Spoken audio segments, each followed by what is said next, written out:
Hello, everyone. Hello and welcome to the third and last Meet You Uni session this summer semester. I'm not sure why my webcam is not working right now, but I'm trying to figure this out later. Can I have a sign, Gonzalo, that you can hear me? Yes, we can hear you and we can see you. Amazing. So hello once again and welcome to this last event of Meet Your Uni this summer semester. As many of you are probably already familiar with these series of events, I will briefly introduce this format for those of you who are here for the first time. So Meet Your Uni is a platform for the exchange of architectural knowledge and is organized by the members of the IARC, which is the Independent Architecture Research Colloquia, basically the PhD group of the architecture faculty in Innsbruck. And through this initiative, we aim to establish a transversal dialogue throughout the hierarchy of the teaching staff in our faculty, and also overcome the thresholds of the single institutes. And we are extremely happy that this semester we were also able to involve alumni of our faculty in these dialogues. And so far, these events have been curated by Gonzalo, Vaillo, and myself. So regarding tonight's format, we have 3 guests who will give each 20 minutes talk. And this will be followed by a discussion among our guests. And we will then invite all of you to participate with questions and comments. So I will now introduce our guests and then leave them the word and the screen as well. I will start with Bart Lootsma, who is a historian, theoretician, critic, and curator in the fields of architecture, design, and the visual arts. He is a professor for architectural theory at the University of Innsbruck.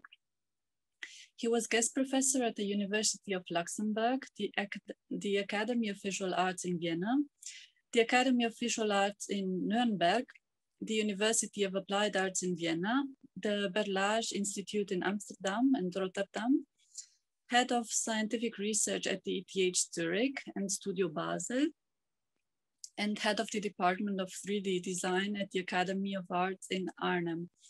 Bart Lootsma published numerous articles and several books.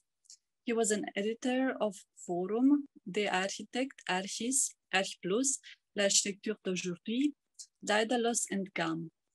His book, Super Dutch, was published by Thames and Hudson, Princeton Architectural Press, DVA and Son in 2000. Reality Bites is published by Berghäuser in 2015. Bart Lootsma curated Archilab in 2004 in Orléans, the Montenegrin Pavilion at the 2016 Venice Biennale, and also the recent exhibition Radical Austria, Everything is Architecture, for the Design Museum Den Bosch. Our second guest, Clemens Plank, is a PhD architect who studied in Austria and the US. He is and was internationally active as an architect, teacher, and researcher, and lives and works currently in Innsbruck.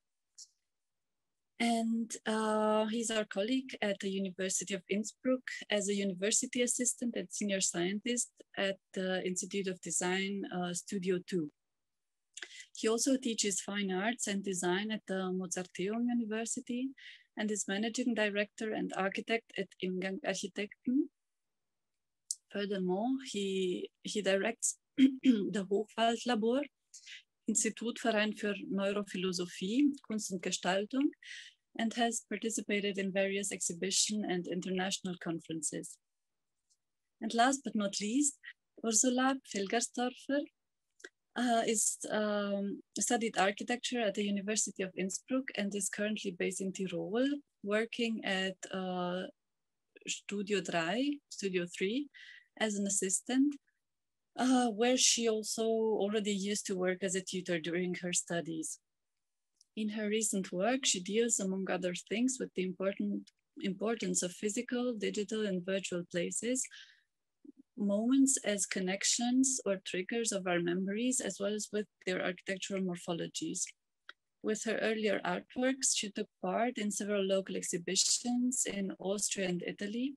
For example, at the Kulturbäckerei with her exhibition Black, White, and Other Colors.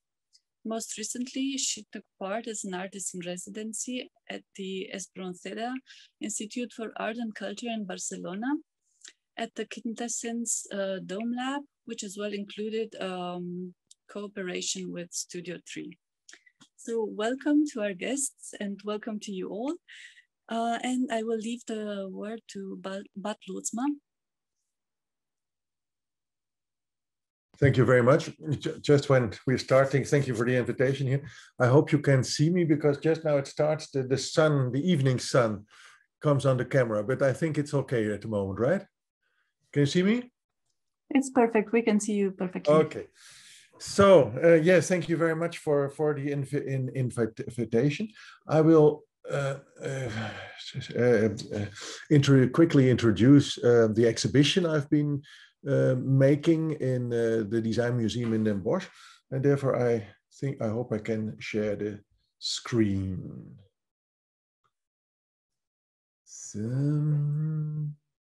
Yeah.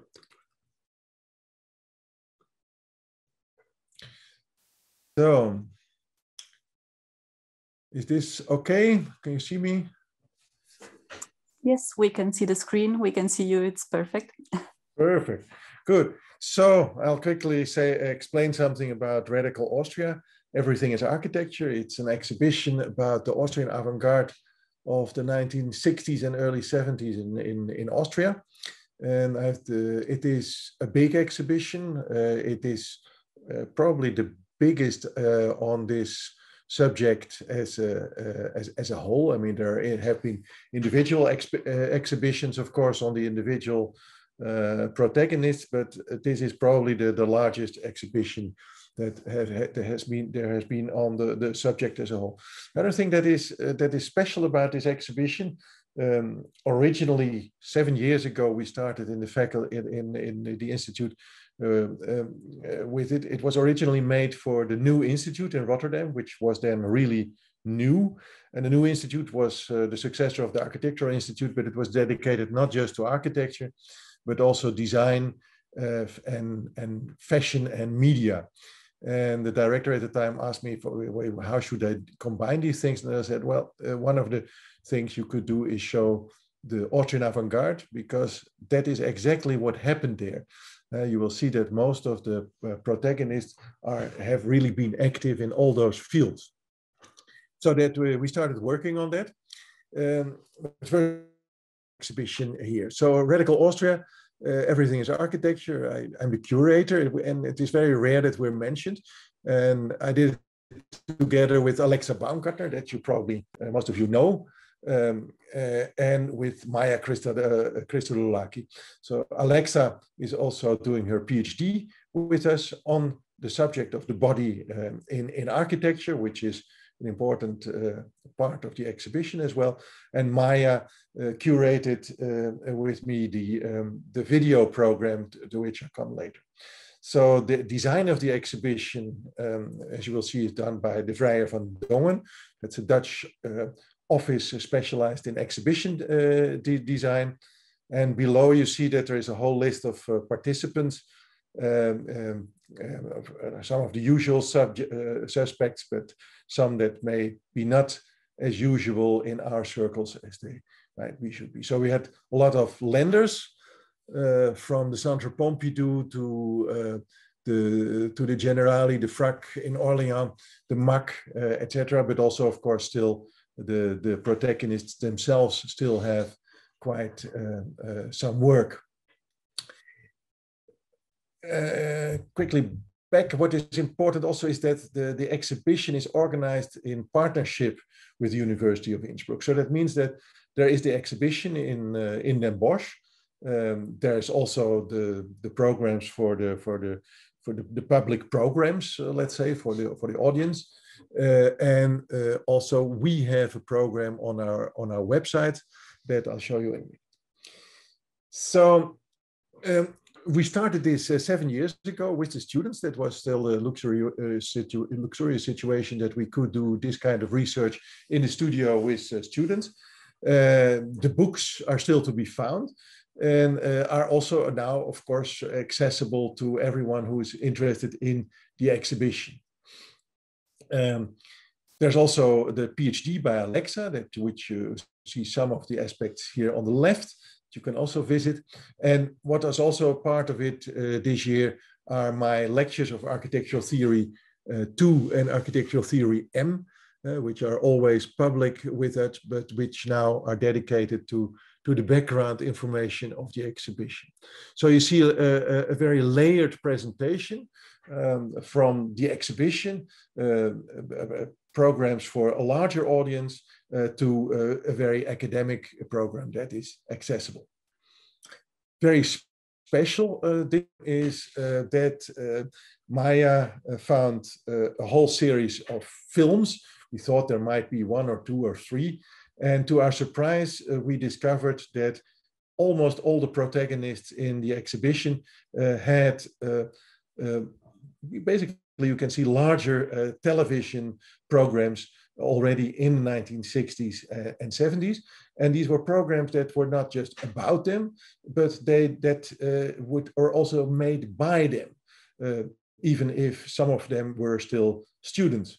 So here you see an overview. You can see, we can see all those videos, all those films on Architectural Theory TV, as you can see here. Some are really very interesting.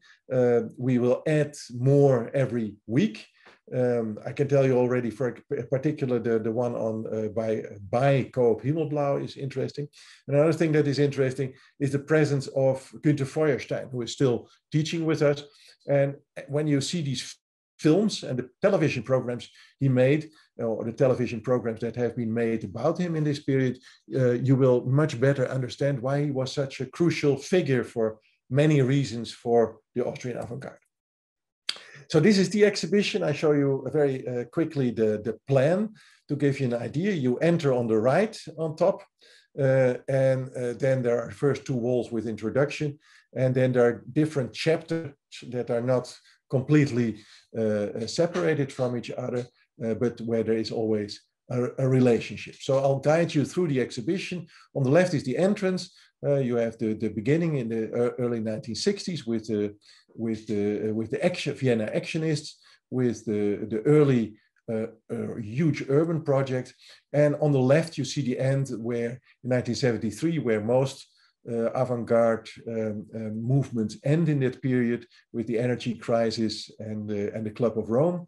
And you see how that is already thematized. So I'll run you through quickly. First, the introductory walls.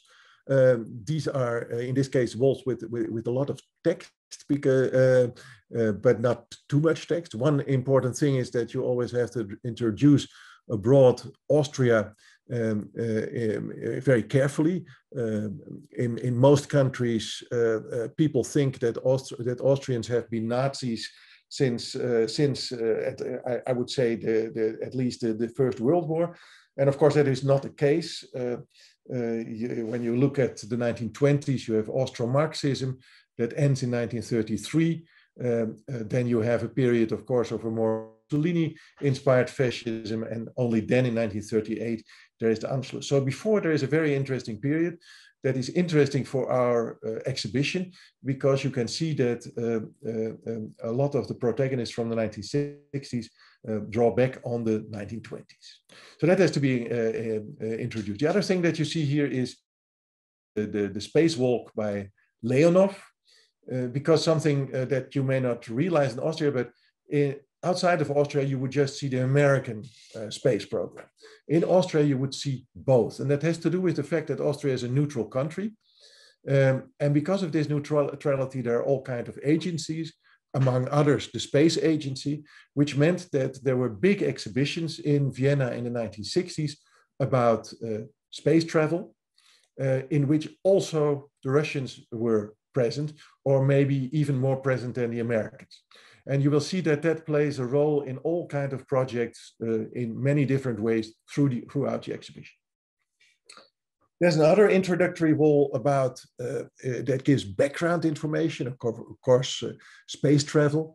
but also the sexual revolution, which is really important also for Austria, because Wilhelm Reich, of course, it gave the sexual revolution its name.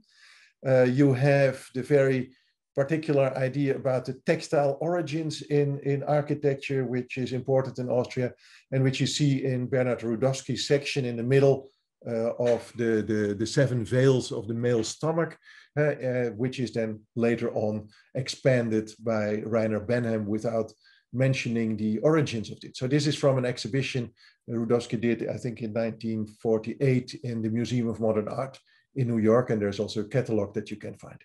And then there's, of course, also the fashion with the monokini, etc. So you see that Austrian designers play an incredibly, Rudi Genreich play an incredible important role in this sexual revolution, and in this role the body play. Basically, you can see the body in all these images. Also on top, Wilhelm Reich there with the orgone accumulator. It's all about the body. And it's also about media, it's about cybernetics, etc. So this is an introduction. But basically, in this introduction, of course, we couldn't put all the information, so there is a catalog, but this is more a classical catalog, not the glossy catalog, but it's a catalog you take with you in the exhibition so that you can read more background information and more information about some projects, because some projects, as we will see, really need some explanation. So I don't have it yet, but here you will see it, and we will soon have the PDFs on our website, I suppose. So I'll guide you quickly, as quickly as possible through the exhibition. Here is the entrance. Then you have the everything is architecture. Then on the left, the exhibition starts with actionism, with 2 videos. One on the left that you don't see now, with the Orgien Mysterientheater of Hermann Nietzsche, which is running constantly. And then there is a video by Otto Mühl, Die Wehrertüchtigung, in which the later members of Zündup play the main role. So you can see that for early on, there is this connection between actionism and architecture.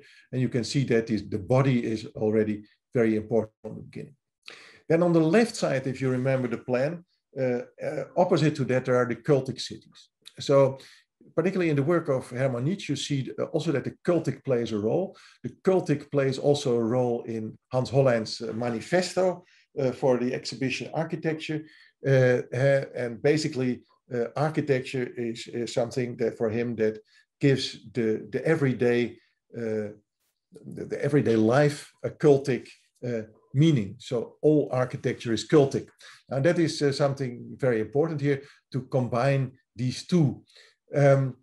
In front, you see a loan from the Ferdinandeum in Innsbruck. It's a very special piece. I can not get into it, but there's only a part of the piece you see. It's unterirdisches Gebäude Kern in German, which I learned to pronounce very quickly. So it's an underground building with a core that can move out. But that means that most of this work you don't see. I can show it maybe another time.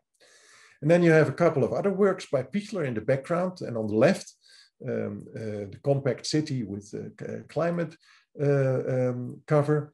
And on the right, you see a series of drawings of Pichler.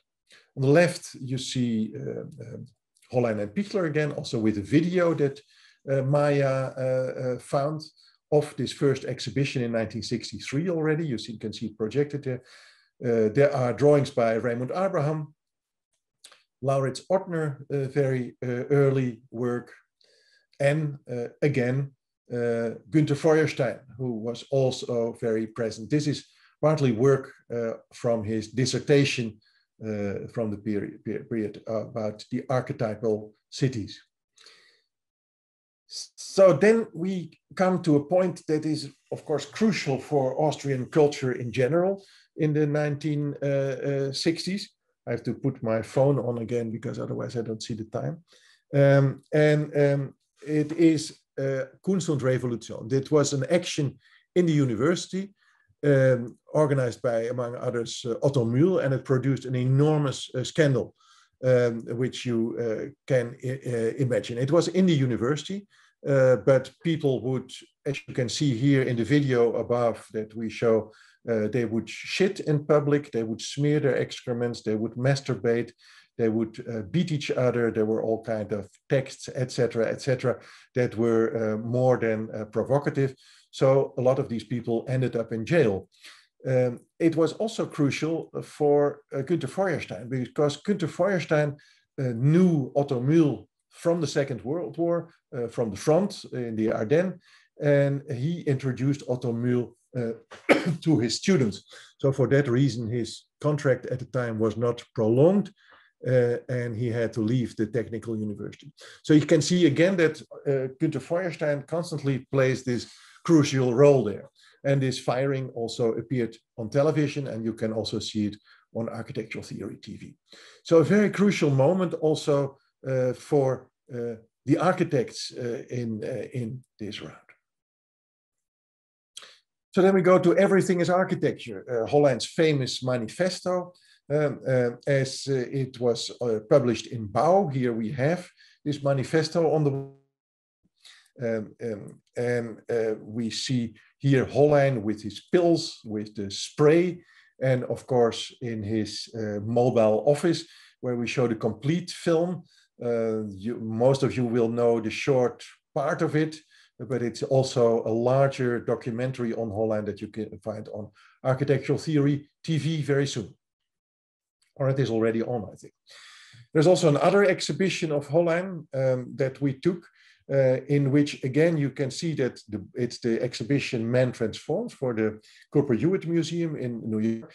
And you see that the body is central, and that around it, all these design activities, of these transforming activities of mankind are developed. So it's also redesigning man, it's about clothes, it's about faux food, about sexuality, etc., and it's also about architecture at some point.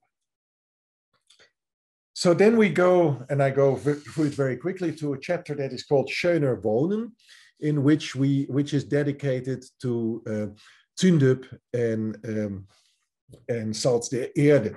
So probably the most radical groups. And this is the interior that is called Schöner Wohnen. It was the apartment of Jascha, one of the members, and where they also made a contribution for an Italian design magazine that I'll show you later.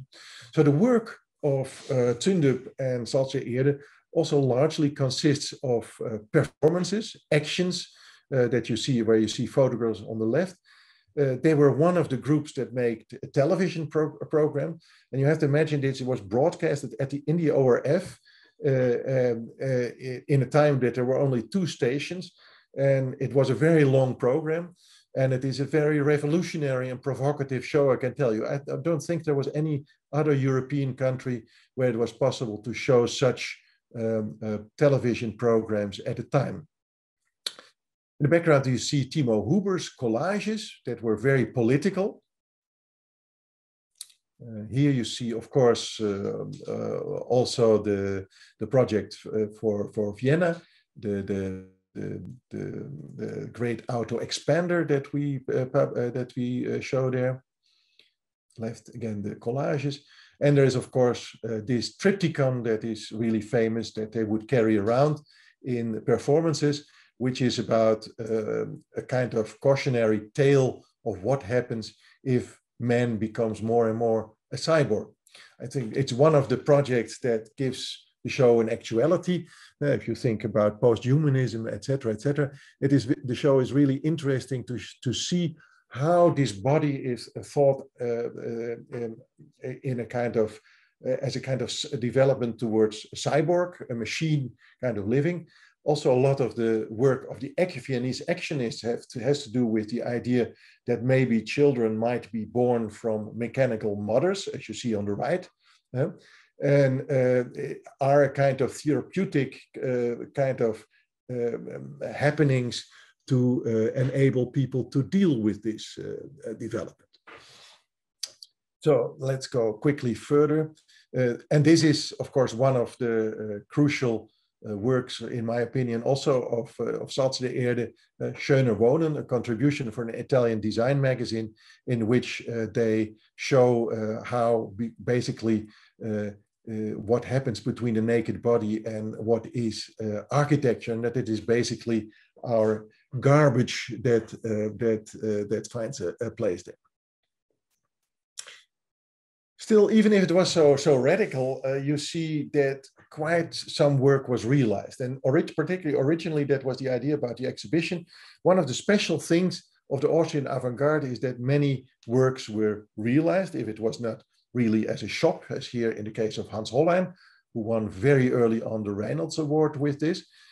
But also that the installations that they produced, they were really made, they were really accessible, and you could really experience it. And that is very different, for example, from Archigram, where everything is drawn. So here you have some furniture, of course, the chair by Walter Pichler, the table by Hollein, the shops by Hollein that we showed here. Also important in terms of the design, you see that there are these huge blow-ups. They structure the exhibition. There are the texts on the different sections are on there. But they're, of course, also enabled to show things that we couldn't get as alone. For example, a building, you can't move to the exhibition, but at least you can give it a size so that you have an idea about what it is. Otherwise, you're restricted, particularly in this case, you can see that very well with Hollein, to rather small photographs, a model that will never give that impression.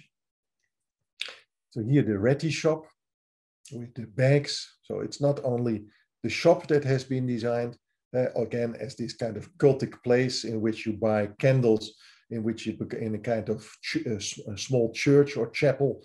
So also here, the ritualization of a kind of commercial event. Perception is a chapter. Maybe not because of these glasses, but nevertheless it was seductive to introduce them as a blow-up. But particularly, of course, because of these helmets by Hausrucker Co. That transform your environment.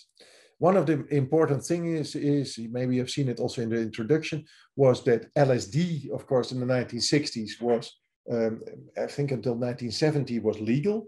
And particularly in the United States, you have a big counterculture around LSD. And LSD gives a very specific spatial experience.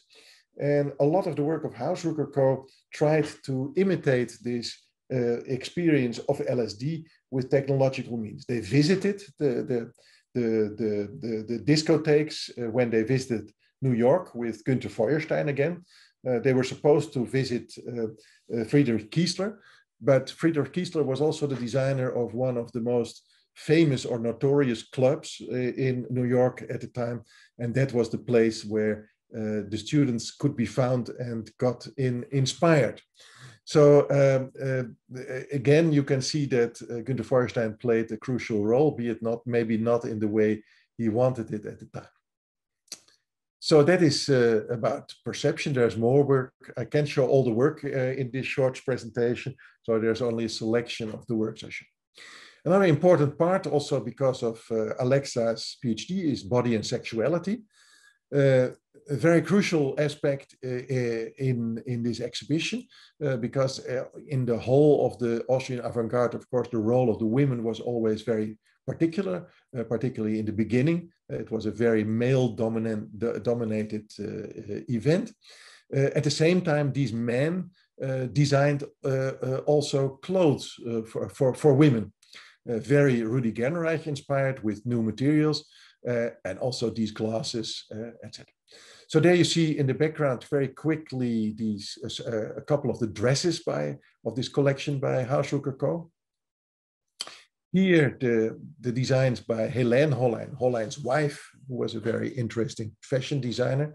The fashion school near Vienna was a place where also Wally Export and Brigitte Wiener went to, so that was a very radical place. And these are some of her designs. You will see her if you visit one of the documentaries on Hollein, and it's very amusing how she deals with the role that the interviewer tries to attribute to women at the time. Also have Hollein here, of course, very quickly with the Austrianale glasses but also with this helmet, this American helmet. And of course, America, I can't go into that here very quickly, but this American helmet is, of course, a very important statement in that period. There's a very strong relationship between Austria and the United States, and you can see that there. This is a piece by Raimund Abraham, a very early piece. And again, you can see it has to do with sexuality.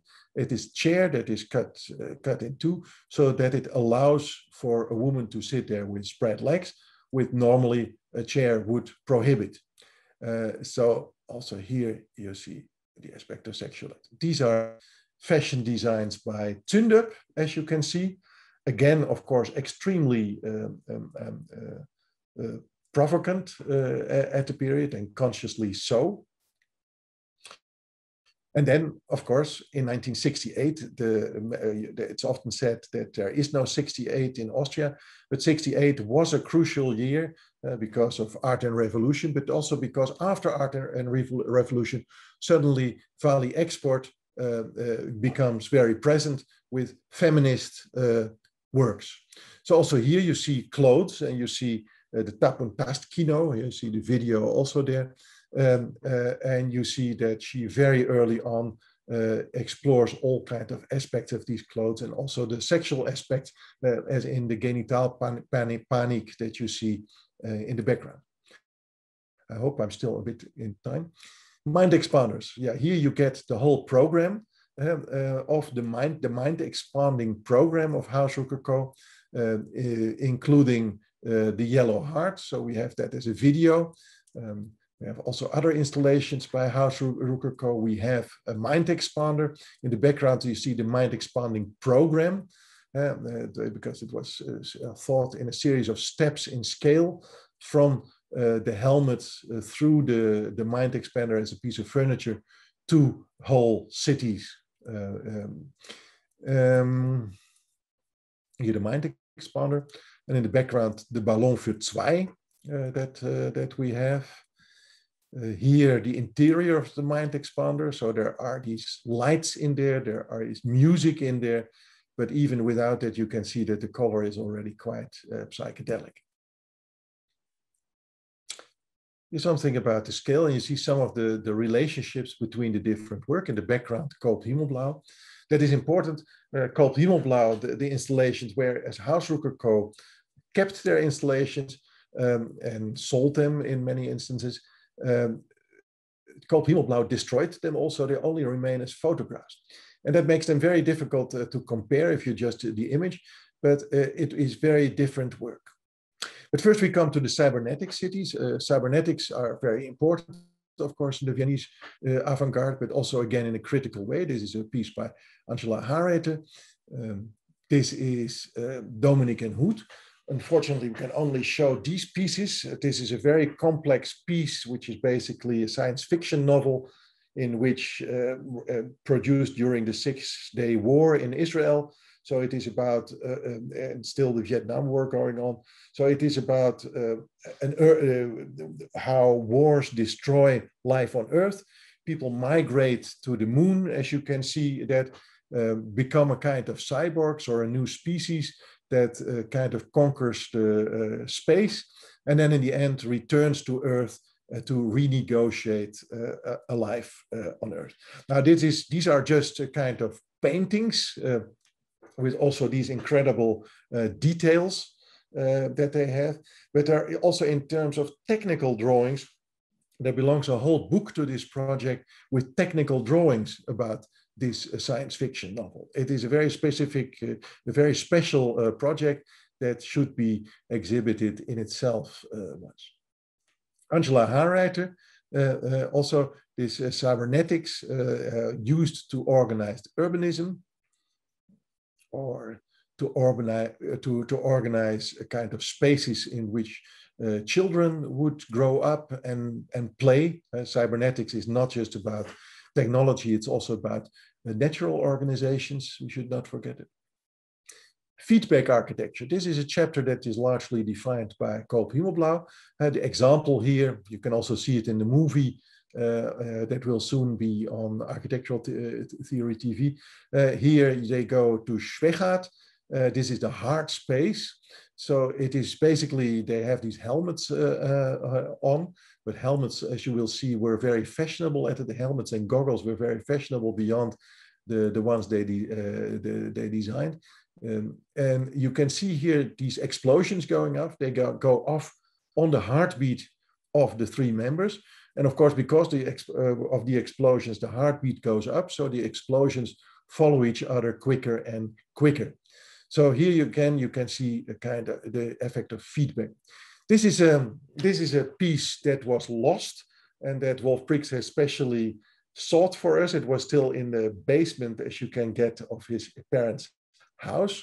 And I can't go into details here, but this is an idea about a city in which people live, connected through a network. Mind you, what is that, 20, 30 years before the internet, in which people are connected through the internet, not just with a computer that they can read and look at, but in which they would also wear a kind of suits so that they were in immediate sensory contact.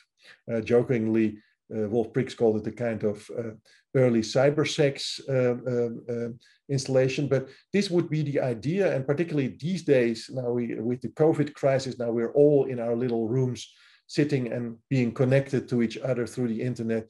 This has an incredible actuality, I think. So a very special work that was recovered for this show. Now here you see the pieces by Koop Himmelblauw. That was one of the reasons to do this classical catalog, because these are pieces that have to be explained how they work. They're tests in a kind of McLuhan way of multimedia environment in which the effect of the media on people is explored.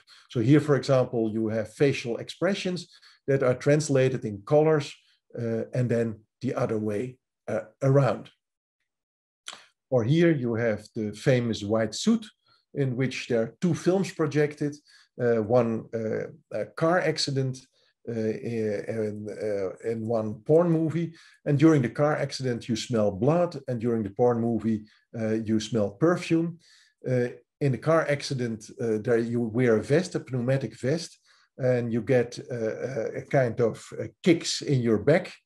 And when there is the porn movie, you are caressed. So these movies are alternate very quickly. So it is not immediately about the one experience or the other. It is about the medium is the message, as McLuhan said. So it is about figuring out how this medium can do these two things with you almost simultaneously or on top of each other. And then this white suit is, of course, also a part of the Villa Rosa. It is how you enter the Villa Rosa. That is also something that, again, you will be able to see in one of the films on Architectural Theory TV. Walter Pichler, we are very happy that we have a series of works by Walter Pichler. And here you can see that where Hausrucker Co. is extremely optimistic about these technological developments, and where Koop Himmelblauw is kind of experimenting with these new communication media and what they would mean for architecture and for space. You can see that Walter Pichler very early on emphasizes the fact that these new media do not bring us closer together, but actually kind of alienate us from each other. So here, again, it's also still about the cultic. That is something that goes through the show. Here, how making a telephone call becomes a cult with, again, a kind of voorhof, as in a temple. So this court, and then you enter this tent, and then you make the call in this very special kind of piece of furniture where you probably have to go on your knees to make your call. The Schlafzaal, the bedroom by Walter Pichler, very special. Again, 3 people in this bedroom, 3 beds, each with its own attribute, a radio. Then there is this strange dildo-like shape on the middle bed. And the last bed is very interesting because under the pillow, are these images from one of the magazines at the time, probably very much alive, in which you see, let's say, under your pillow, so unconsciously you are confronted with the kind of suffering in other parts of the world. So a very special piece that you really have to see in reality. I never saw this photograph personally. Here you see it in close-up. So it's probably Paris Match because it is in French. That is something important to realize, that these magazines were very important at the time. When I was working for Laurits-Ortner, one of the things we had to do every 2 months is take photographs from Stern Paris Match live that he would collect for his lectures. So here, okay, also Walter Pichler, through this very quickly. And then we are already at the end of the exhibition in the Klima zones that are dedicated to House Rococo. So there's the cover, the film, complete film of the covering of the Haus Lange and Haus Esters.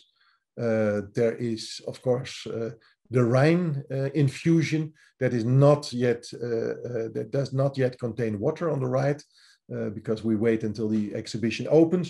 It is, of course, very strange. The exhibition would have opened on the 10th of April, but then the museums in the Netherlands were still closed. So it's opening now on the 26th of May.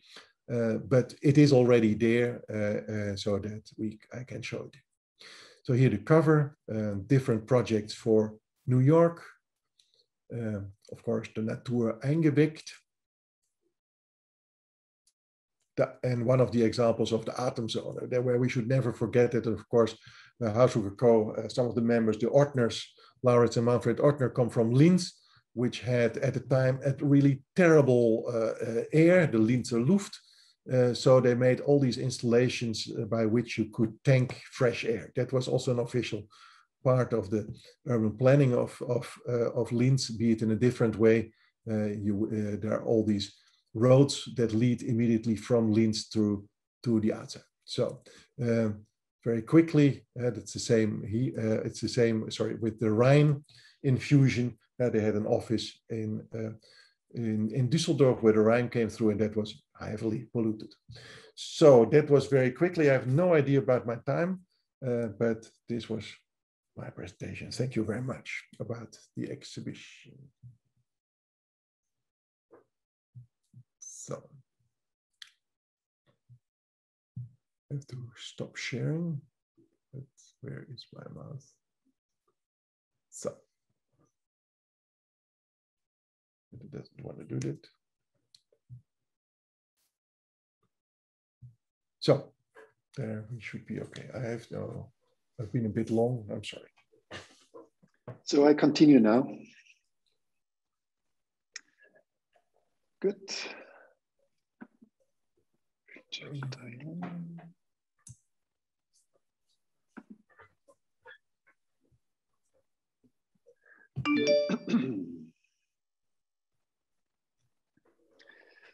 Can you see the screen?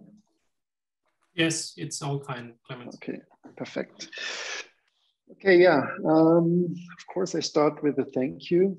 Thank you that I'm here and that I have the opportunity to talk in a quick and short time about the work we do at our Institute für Raumgestaltung, Studio 2. And yeah, I was just thinking about what should I say, because there's a lot to say. So I thought maybe it's an idea to talk about why we use hybrid realities. And maybe you know that we love, or I love using hybrid realities, or hybrid or virtual rooms for our work. So I think I don't want to just talk about the work we do, but I would like to start a little bit with the background, why we do it, or why I do it. Of course, it's not only about the theories. I love technology and playing around with these technologies. This is one of the main reasons probably, but it started actually with some quite maybe old theories and old concepts I would like to start now. It was quite a while when I started reading this book, The Work of Art in the Age of Mechanical Reproduction from Walter Benjamin. And when I read this book, I was asking myself if Benjamin's idea of architectural perception is right, if he's right with this statement, right about the idea architecture represents an art form whose reception is consummated by a collectivity in a state of distraction, where buildings are apprehended much less through purposeful attention than by noticing the object in an incidental fashion. Benjamin's argument, you might know this, goes like this, that he believes buildings are understood and appropriated by people in a two-folded manner, by use and by perception, or rather by touch and sight, or general and purposeful. So at the beginning, I would like to talk a little bit about this concept of this two-fold manner of perception or perceiving architecture, the incidental reception and the purposeful reception or the purposeful attention. When I first read these lines or this book, I didn't feel really comfortable, and I actually didn't really like them. Maybe because I learned, or we learned, to design architecture, discuss architecture, investigate architecture, actually in a really precise way, with precise observation and in a very detailed way. We evaluate and work with visual precision, I would say, and of course with purposeful attention. So I was wondering, what if Benjamin's concepts are real, or should we take them into account?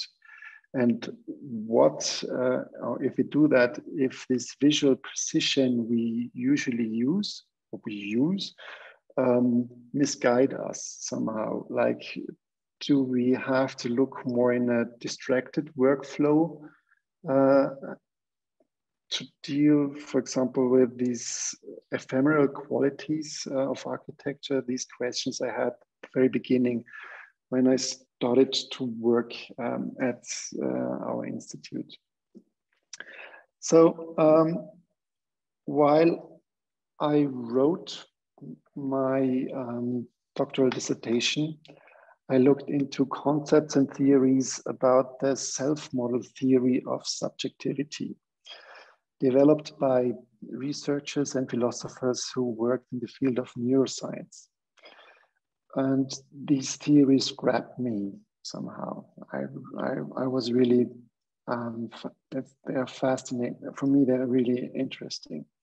The main reason for my interest in neuroscience is this epistemological approach, and the combination between this epistemological approach and the data-based background. So they collect data, and then they also talk about the consciousness, the self, and like how a consciousness might be produced.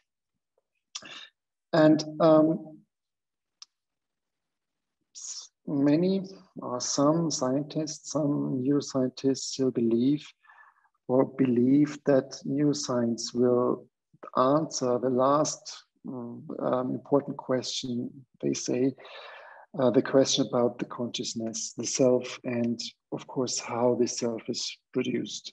And I remember on a conference, a neuroscientist talked about the consciousness and the self, and he finished his paper presentation telling us that neuroscience will finish Kant's work and that they will end the epistemological debate by using evidential data.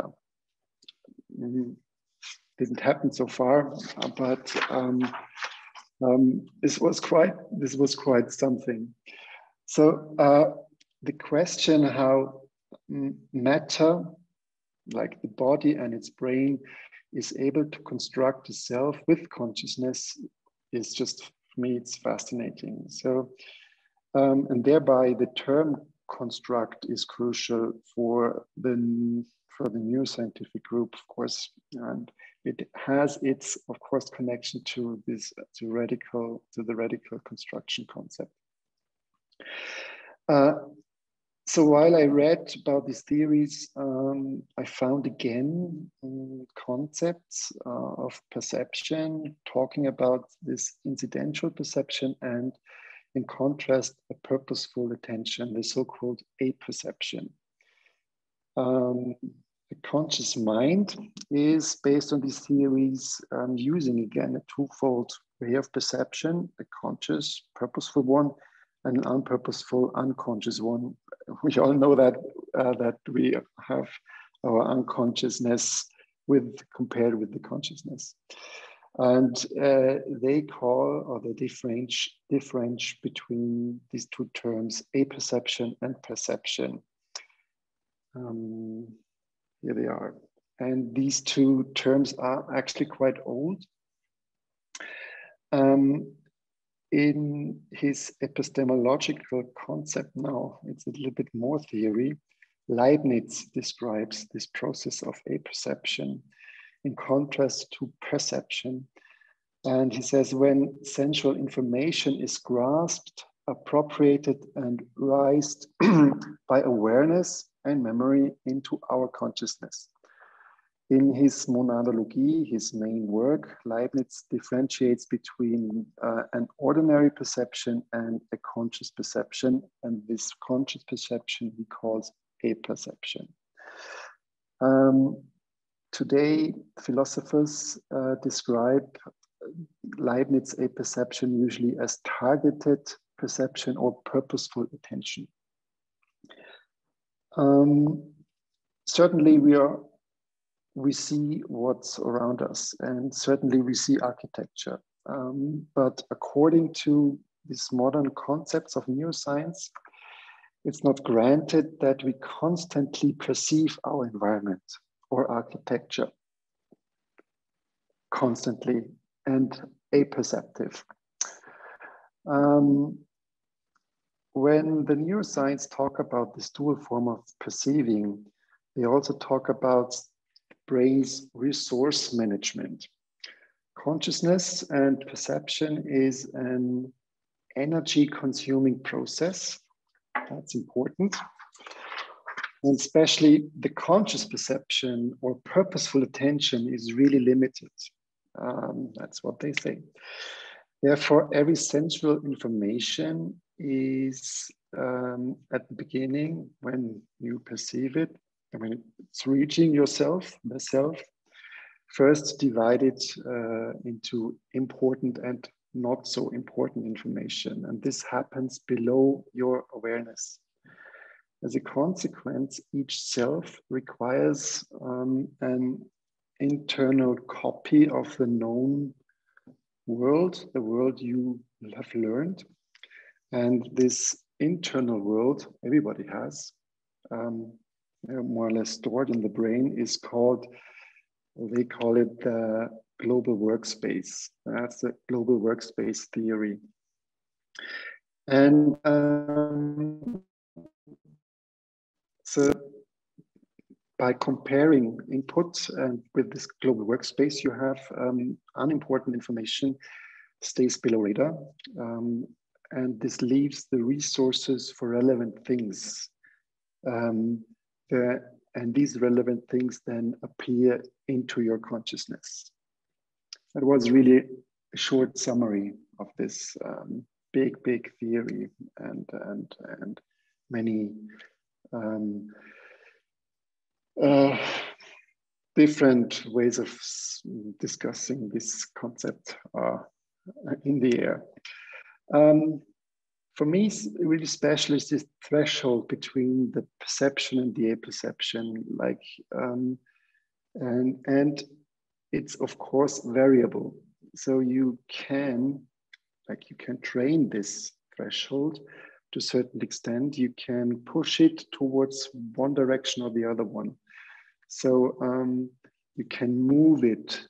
And of course, you can change your apperception consciously. For example, there's some writings about now you don't really feel your body, but when I say, I don't know, back, then you might feel your back suddenly, but the feeling is always there. So you can, of course, train that, you can use that.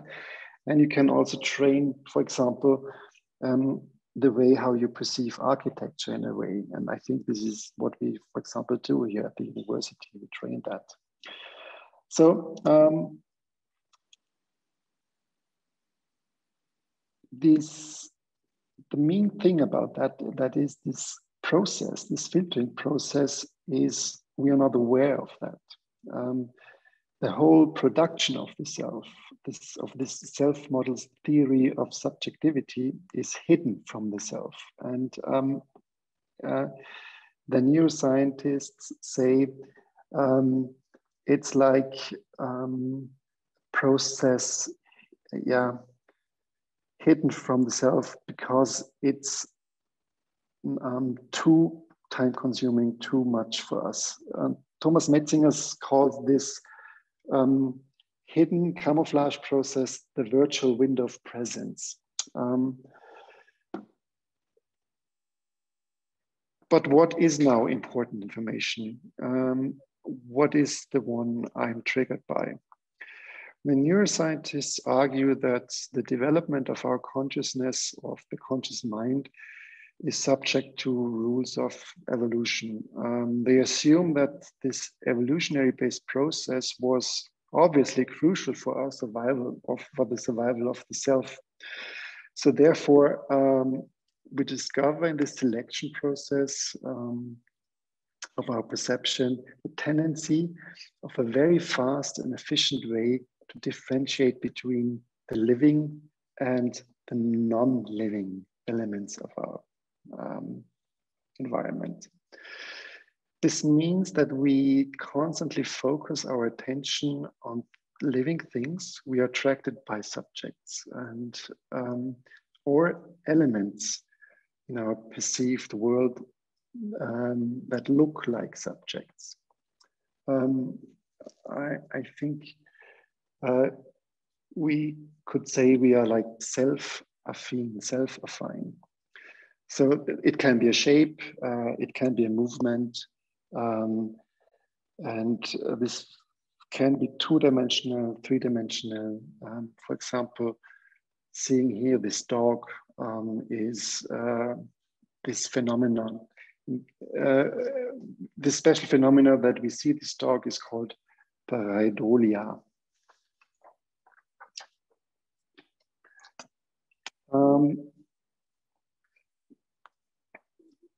I think when we use, for example, movement in architecture, or when you want to move pieces in architecture that moves, or when we use shapes close to a body or living matter, I think the architects play with this way of attraction and our perceiving system has.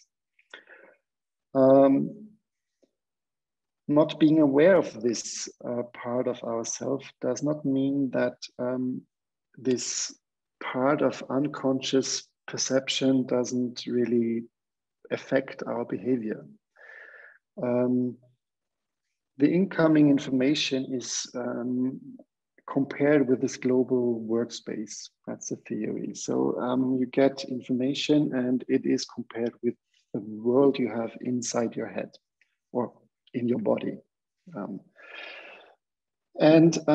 While this information is compared, it touches all the memories, of course, like the stored memories. And by touching these old memories, old emotions are triggered again.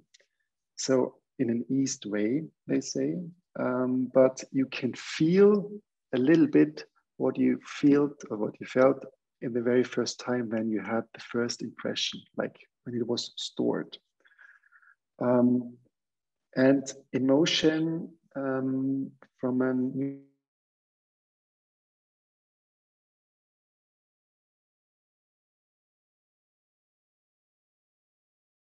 So, quick summary. I had this idea to discover or to work with this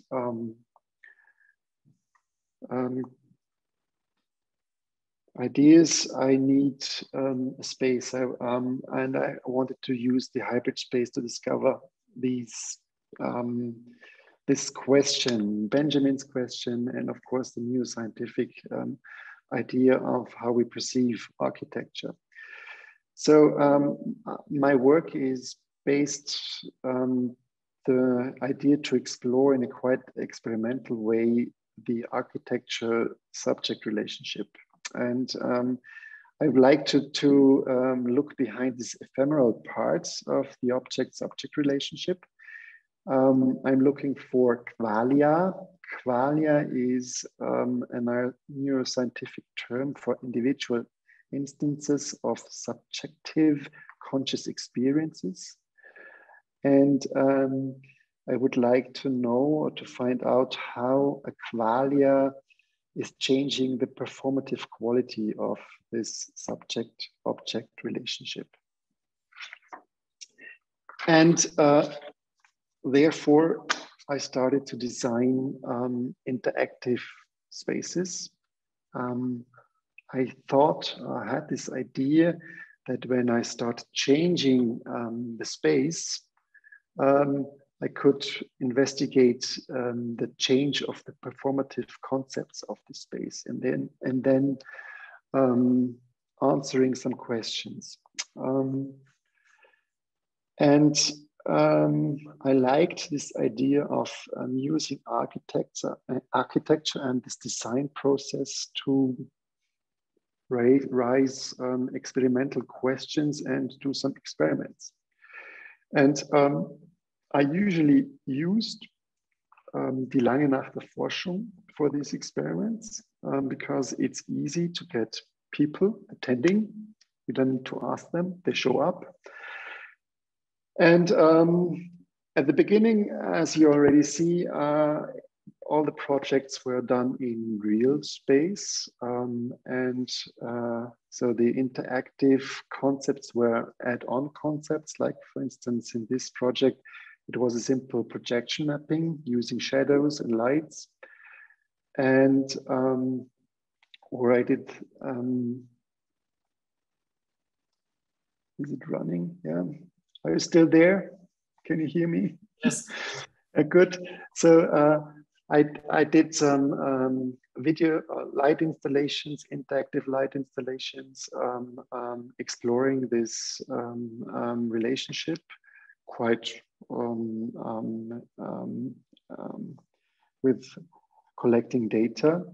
This project, for example, was looking for this threshold of apperception and perception. The left person is just walking through this space, wondering, I don't know what she thinks. We didn't ask them, but we looked about how they move. And the right person, you see, is starting playing with the system. She understands that the system is interacting. So here you see the shift from apperception, or from perception to apperception. So these were like the first projects we did. I usually work together with nice people who help me.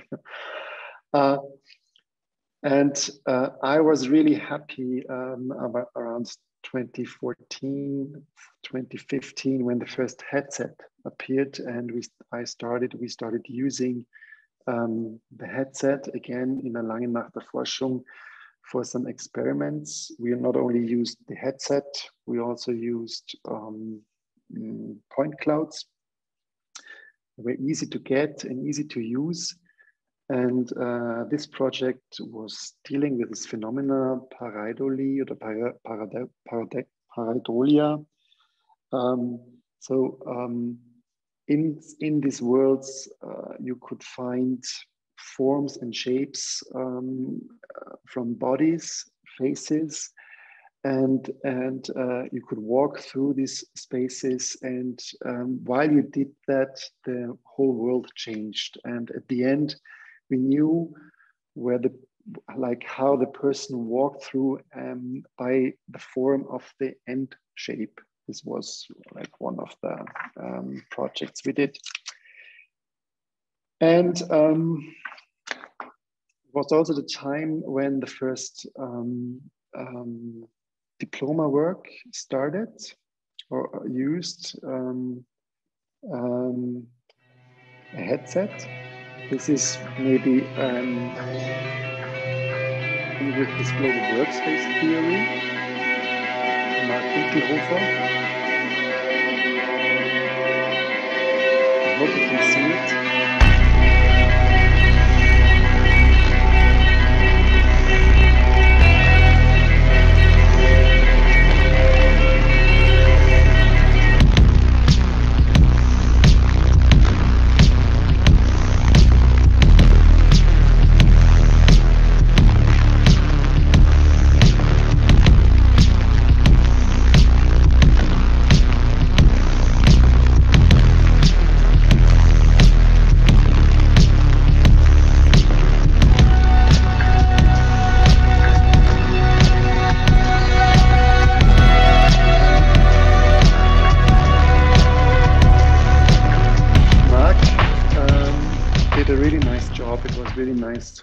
To enter this room and to see these point clouds and this ephemeral memory clouds, he used to call it.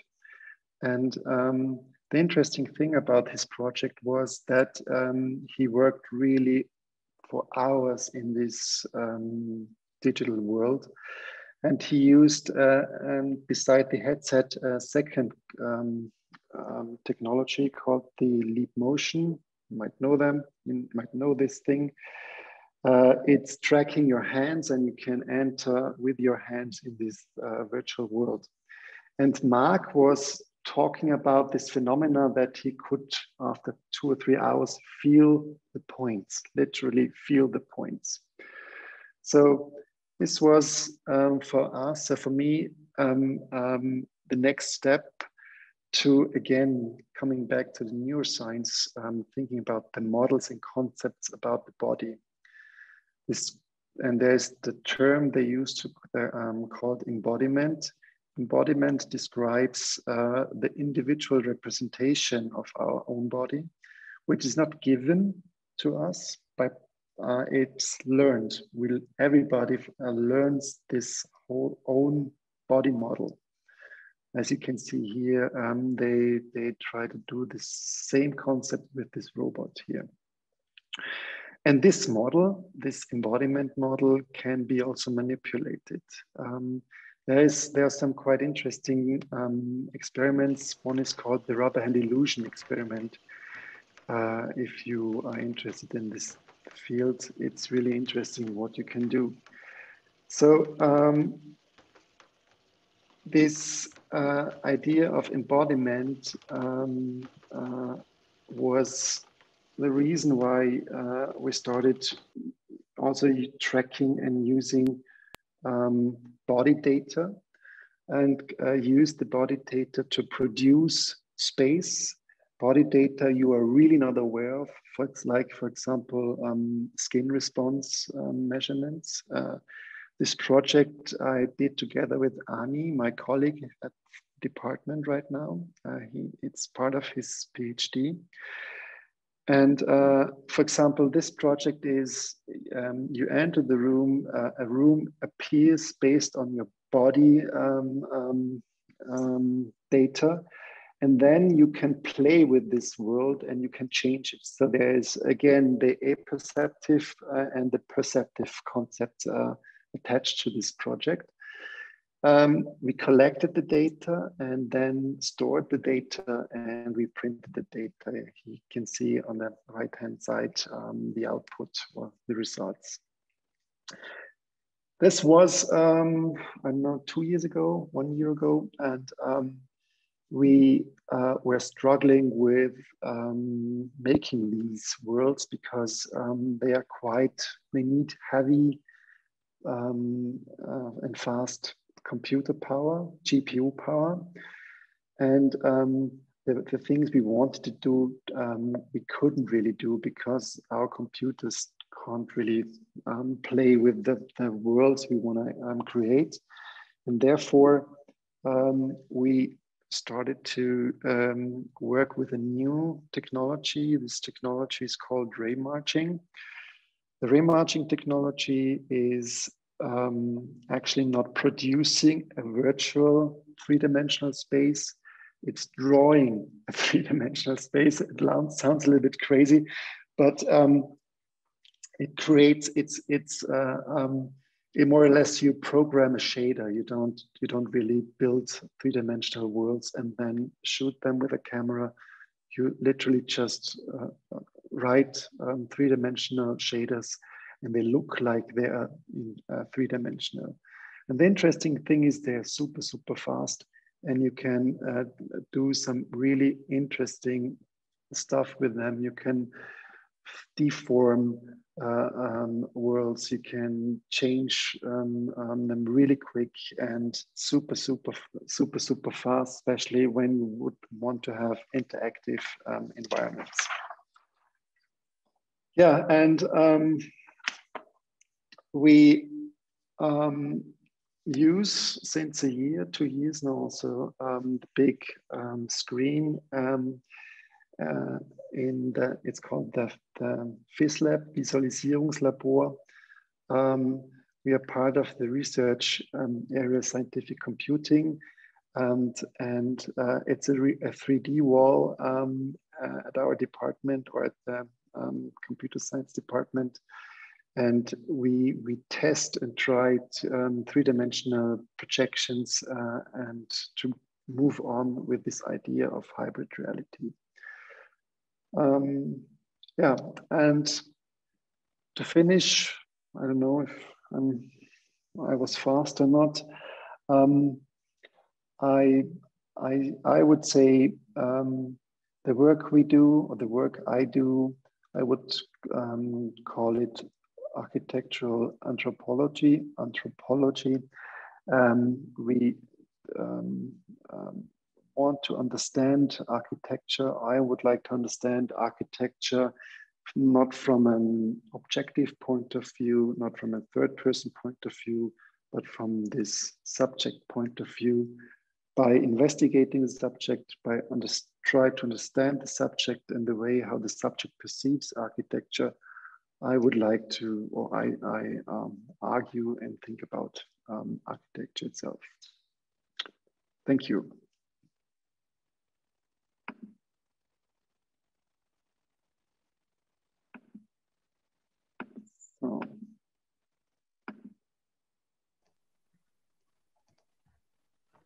So, do you have time for me? All the time. Okay, cool. Then I also just start over. Just a second to share the screen.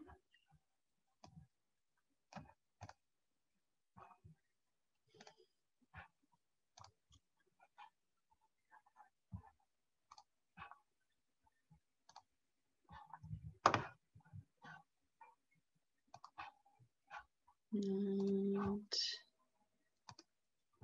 doesn't work with it. Maybe it works without. It works. Do you see my screen still? Not now. But not now.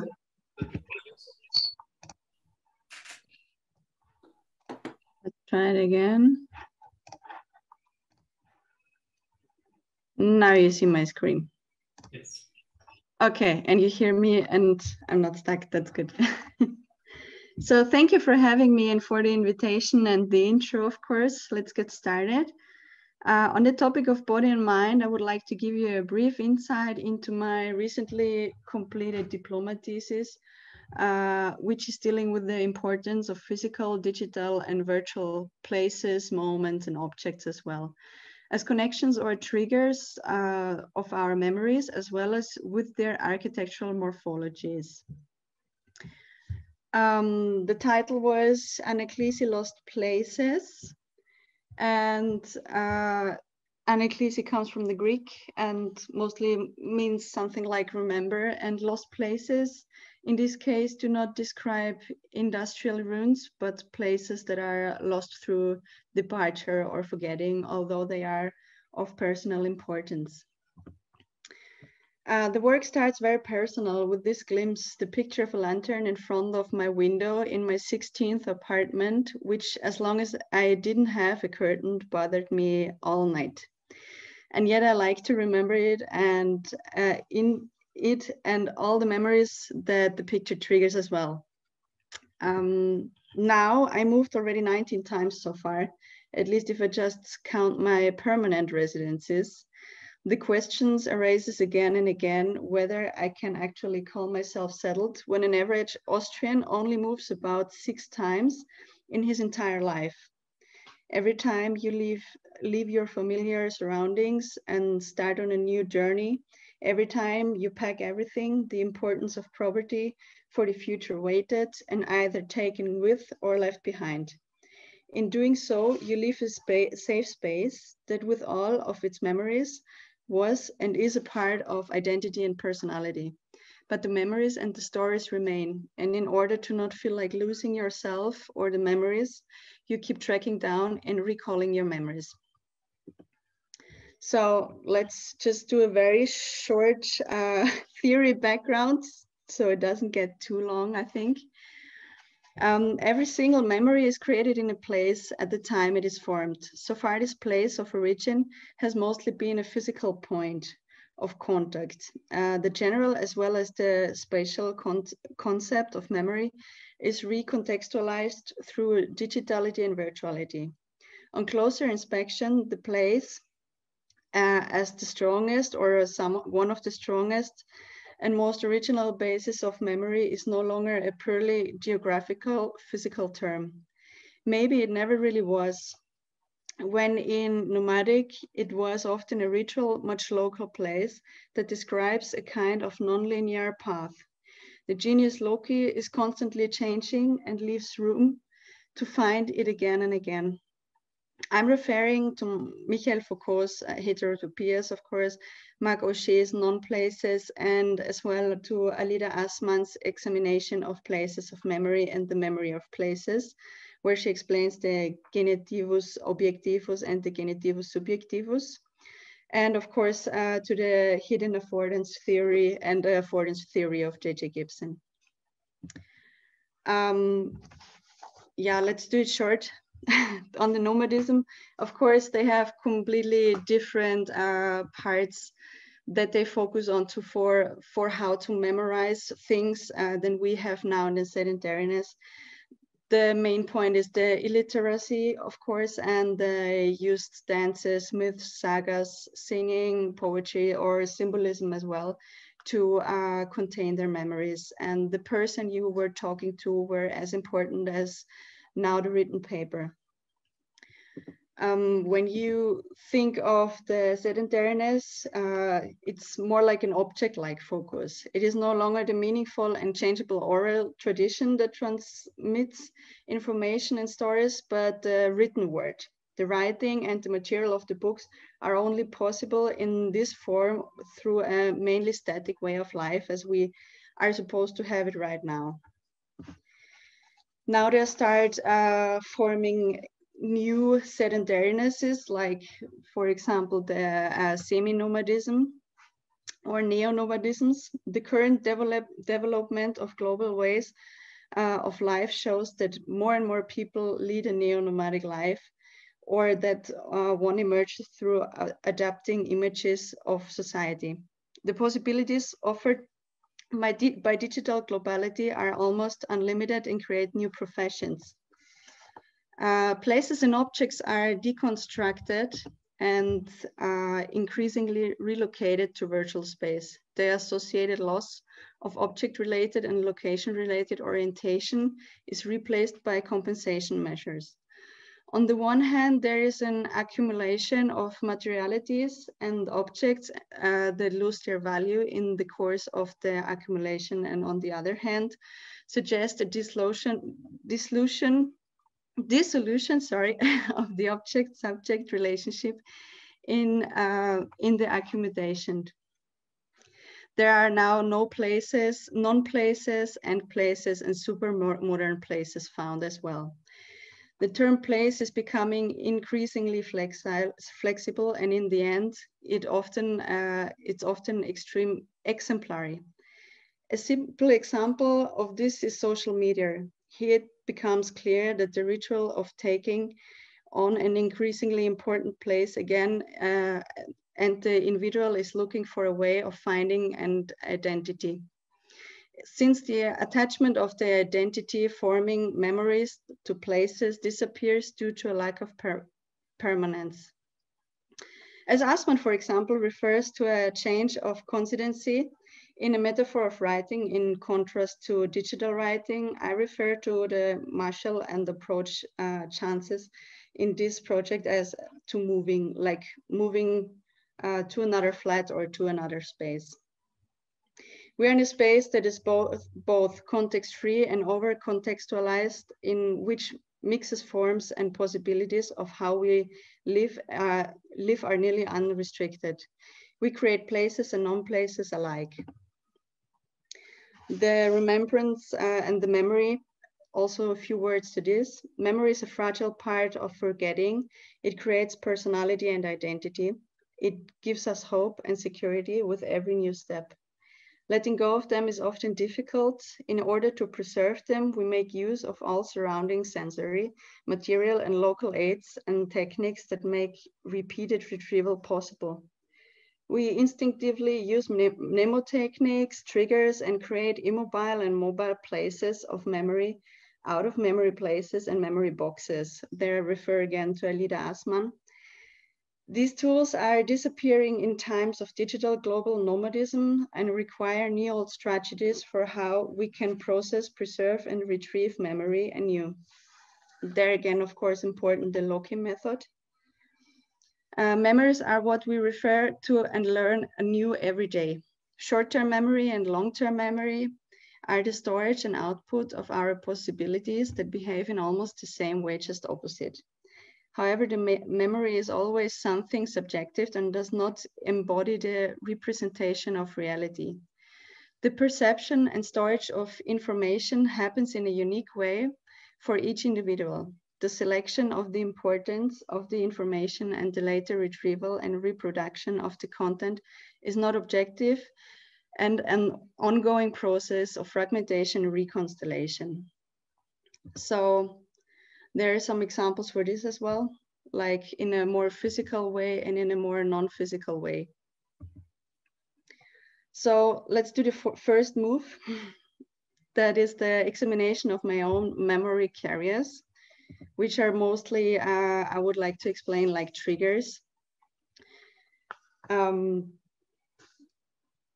It's quite interesting when we just look around and have a look into our home, what triggers us, what gives us memories, what brings us back memories, and how we also relate to them, the symbols that are behind, and also the medias that we still use.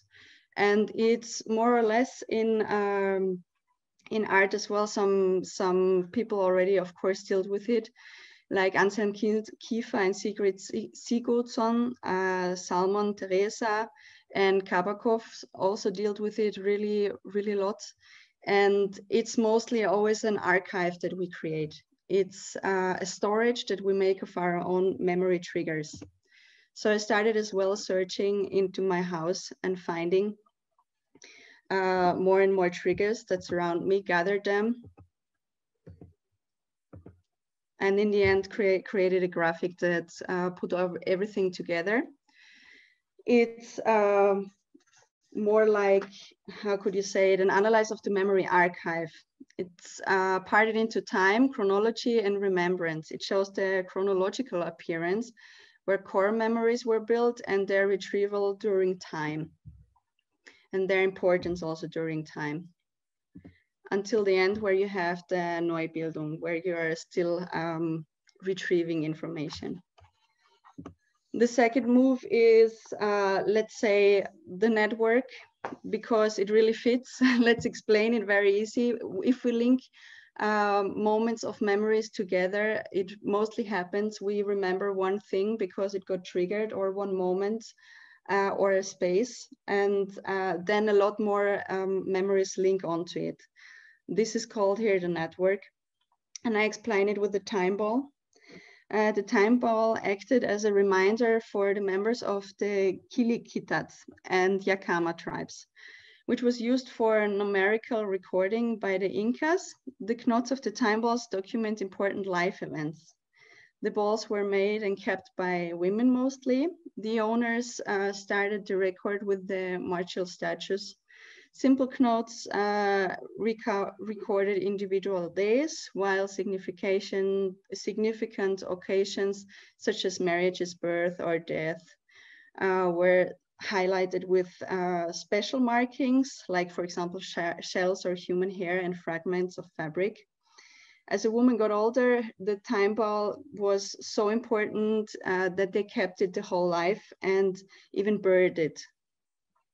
The balls of time are only partially understandable and readable for outsiders due to the few indications of readability. They rather have an associated adaptive component for third parties. And this is also what happens with the network. I started a question of networking. Remembering is a permanently changing network construct. No memory remains without connection to orders, and no memory remains unchanged. Overlays, overshaping, and displacements are formed. This network forms due to the supporting receptors of retrieval. So over here, it was a start kind of with a moment, and this moment got split up into parts, and these fragments nailed down into words, and these words became again coordinates, like for real places. But of course, they connect more than only one place, and it becomes a multiple place kind of. It's a hybridic place, and a hybridic space that can't exist in a real life anymore, in a physical life and way anymore.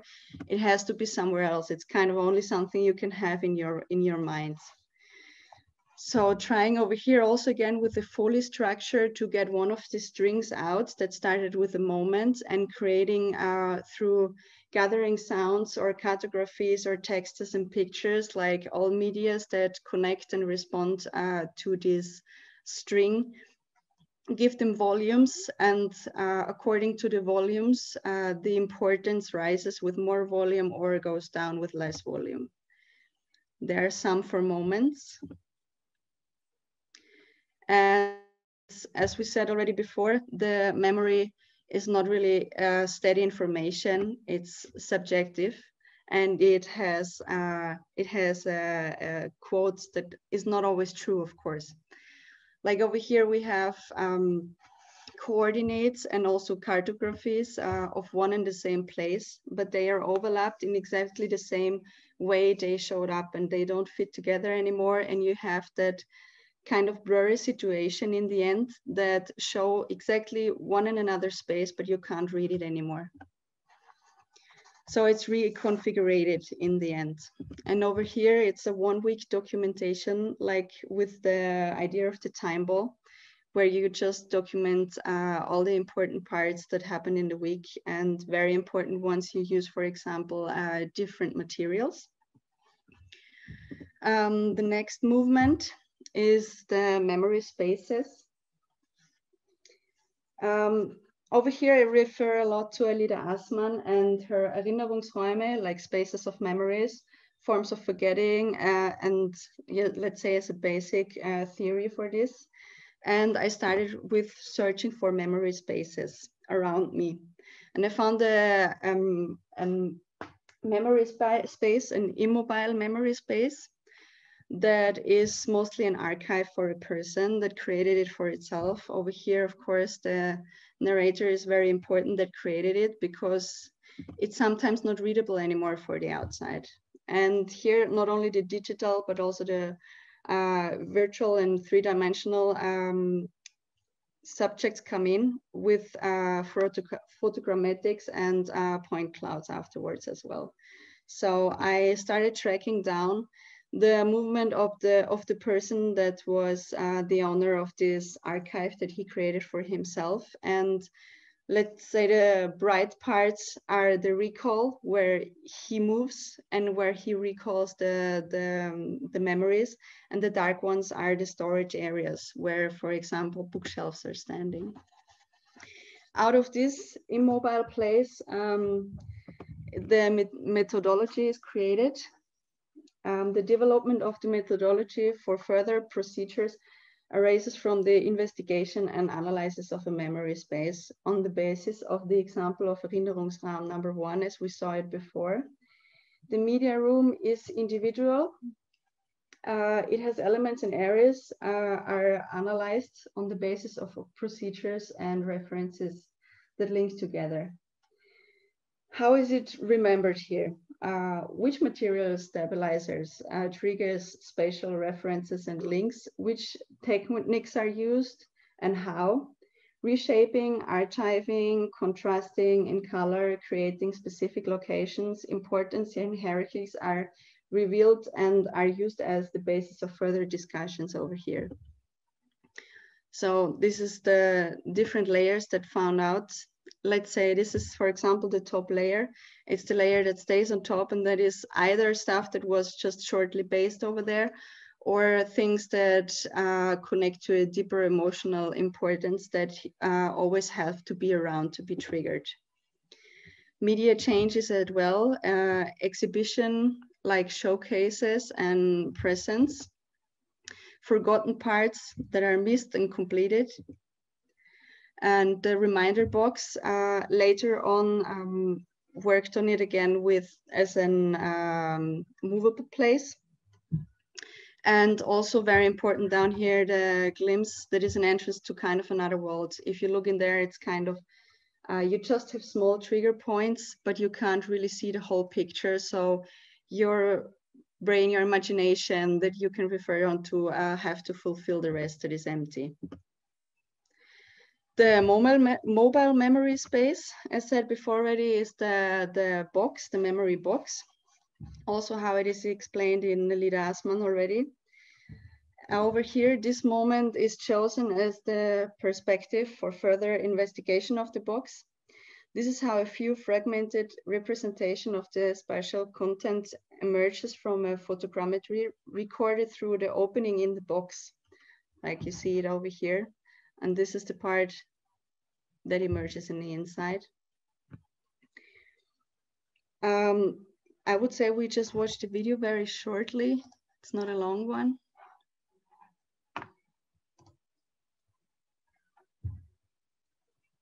Do you see my screen? Do you see the video? Yes. Ah, okay.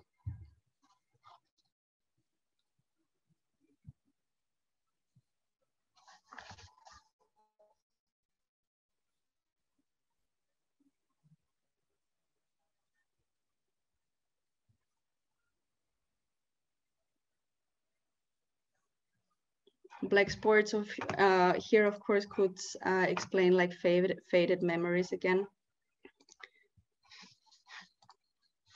And next step from this, like the next movement, let's say, from this hall where we were peeking through, is the next moment that happened over here. There were drill cores related, like the idea of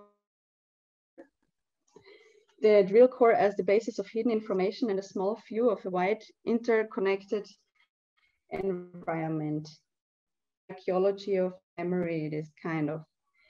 It's an immersive, invasive process, and the processing perceives kind of forgetting also afterwards. It requires detachment in the process, definitely, because it's very immersive.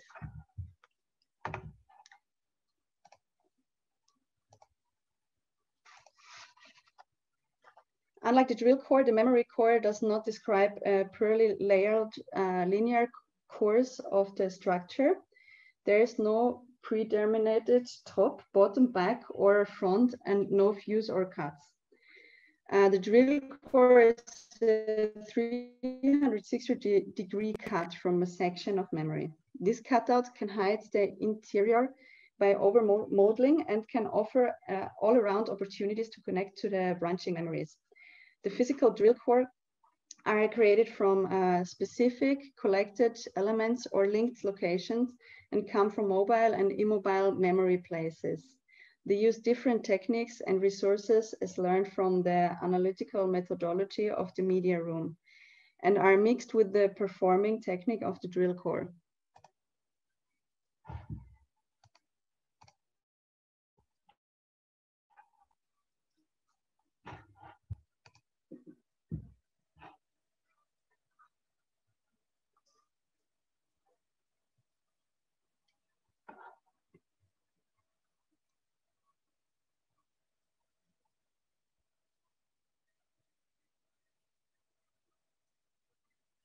The examining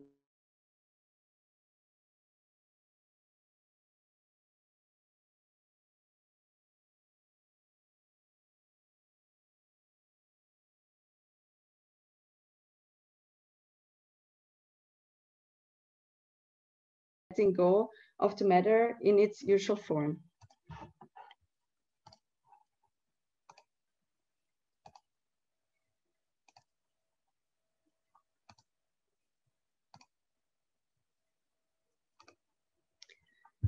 In the end, after the drill course, we can agree that it is clear once again that the concept of the place is a multi-factored one.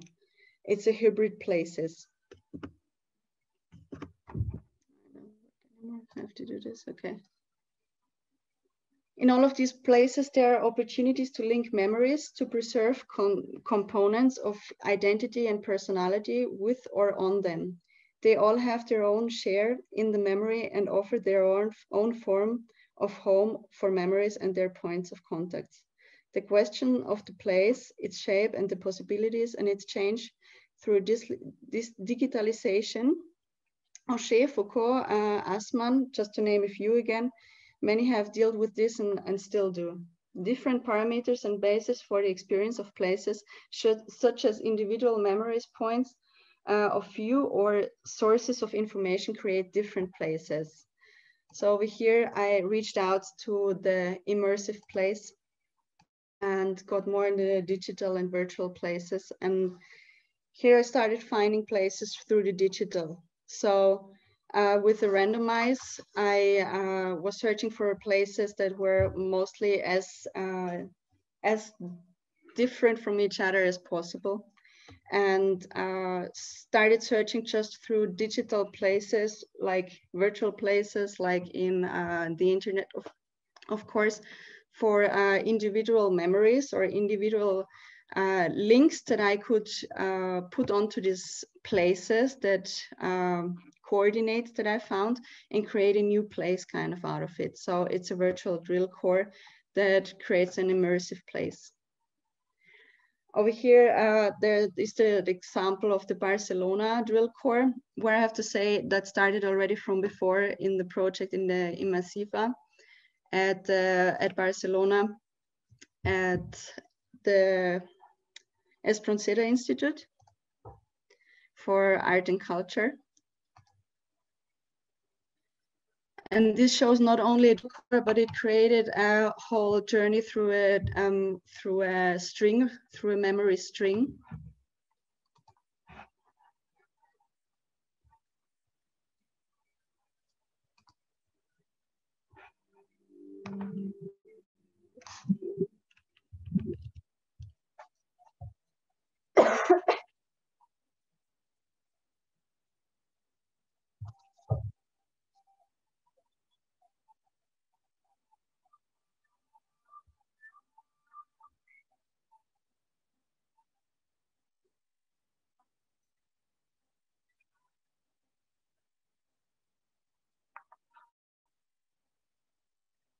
The idea was to interview 3 different people to their first memory about the sea.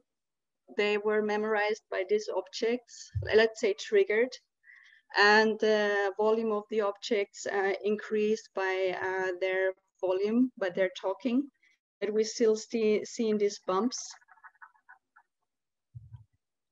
I worked together with the sound artist that created the sound of diving deeper and deeper into the sea and as well into that memory string.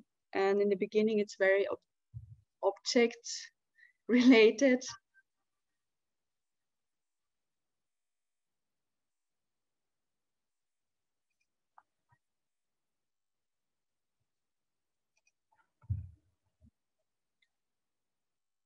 And there's kind of the dive through into the drill core where you link all your memories into. Working again with point clouds that were found over there in space. The drill core itself was created through the Loki method, where the 3 different people linked their memories into and created a home for that memory. Over here, that was the increasing again by the volume of the sound of the talking of the people.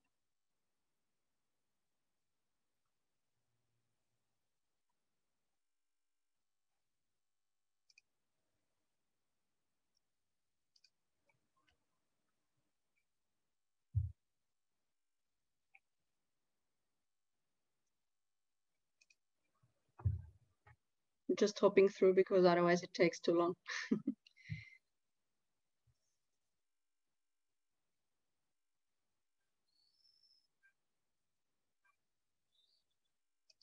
And in the end, you get into that fragmented network of memories that are linked together, but don't really have an appearance anymore that you could link your memory into because they are mostly the volumes.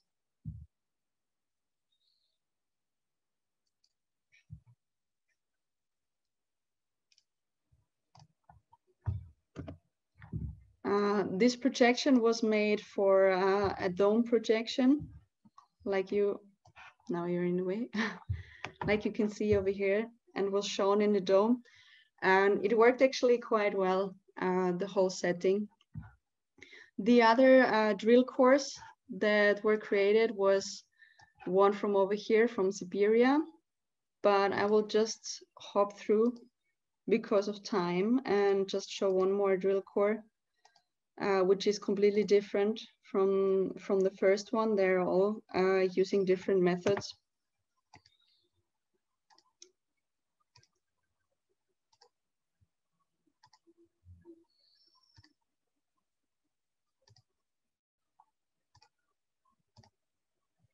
And over here is the drill core of New York. To create the drill core of New York, the methodology of the top layer and the Loki method again was used. So I found a spot on the, like only the coordinates, of course. And then just putting these coordinates into a search machine, you find a lot of places that are linked to it and pop up immediately. And out of these links, let's say, this time I had movies as well, I could create again photogrammetrics that can increase the whole drill core. And the New York grid had a big impact, of course, also onto the shape, how it got layered together. And the parts that were shown in the video or were explained from private informations that I found through that research formed that drill core together. And in the end, it's a memory, it's a bigger memory. It's not just only a private one, it's a multiple privacy memory. They all didn't belong together first, but only through these coordinates they came together again. Let's go to this.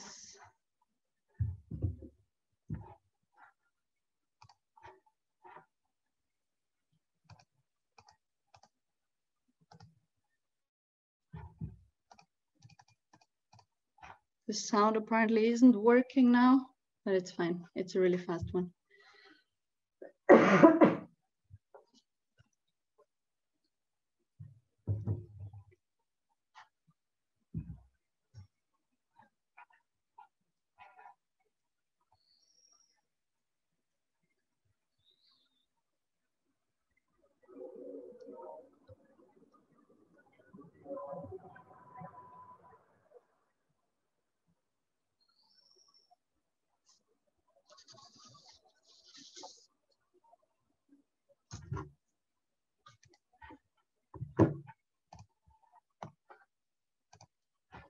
And the inside.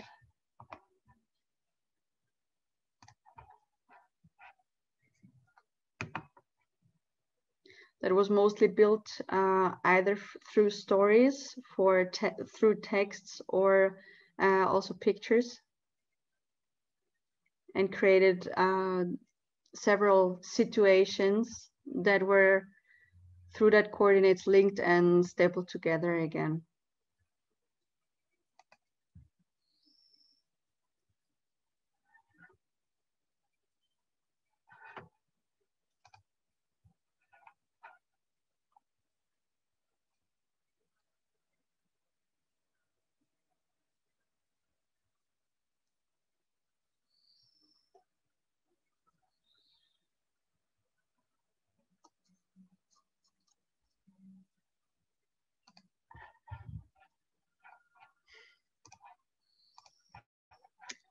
Moving again from over here to a more physical, touchable situation. And I called it the familiar in the foreign, or the familiar in the unfamiliar, let's call it like this. These drill cores that were created completely digital and in virtual space got now 3D printed again, and by taking off the supports in specific spots and in other spots leaving them on, it creates again spots where information is hidden, like memory is hidden again, and other parts that are more open and that you can link onto and get triggered again. It also is missing materiality and colors, and of getting that abstract, it's in somehow more easy to link onto. In another way, it's more difficult. And then there were 2D scans created out of the 3D prints, which show again the expression of the 2D scans corresponds very closely to the way memories work. They are often discolored and show only a kind of microscopic moment of the past in detail. The surrounding area is in the dark. We know that it exists, but it's not tangible at this moment. So there's the tentacle, for example, that were first train wheels.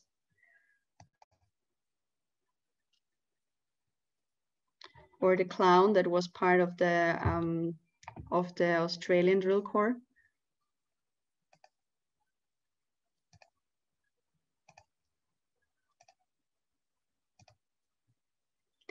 And in the end, we get home again after all the moves in this work back home. And all in this appearance, we create ritual cemeteries for humus of remembrance in order to be able to lay down their genivitus objectivus matter and to be able to relink it at exemplary places of memory. An idiosyncratic form of the place arises in the memory, which is formed directly by memories. Personal monuments and cemeteries of memories, a personal aleph of all homes are built.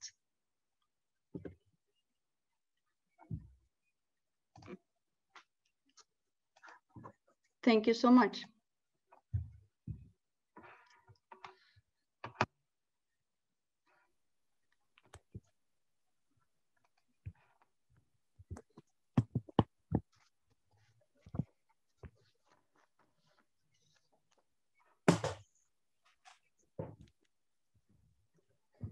Thank you. Are we still here, all of us?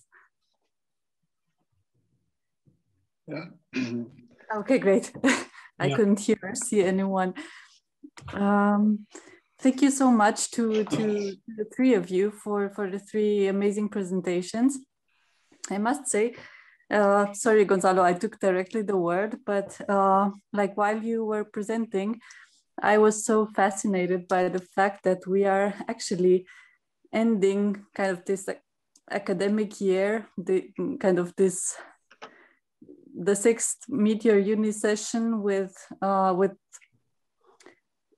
talks on the relationship of the body and mind, kind of with space, with real and virtual space. And I'm not sure if this was on purpose or if this was just, it happened kind of by chance, but I think it's quite fascinating, right, that we're closing with this. And I was wondering, it's more a comment than a question to the three of you, but I was wondering while I was looking at the first presentation, and I was thinking it's 50 years already that passed from that kind of turning point. And now we are at a kind of a new turning point. And I was wondering if we are to expect maybe the same degree of radicality in design responses to the crisis we are in right now. And I was also wondering if you can already predict how this is going to influence like your work and research. Of course, it's a sort of a huge question, but I'm sure it does, right? Kind of challenge all of us and our work, but especially when tackling right our relationship as kind of beings with space.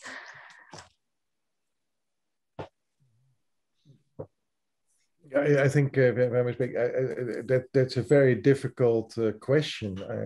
I think the context in which the work that we've seen that is incredibly let's call it beautiful for now, is produced, and that relates to the latest technologies, the latest moments in science. The context is a very different one. I mean, let's say the radical Austrians I made the exhibition about were very much orientated outside of the university. They would maybe operate in the art world partly.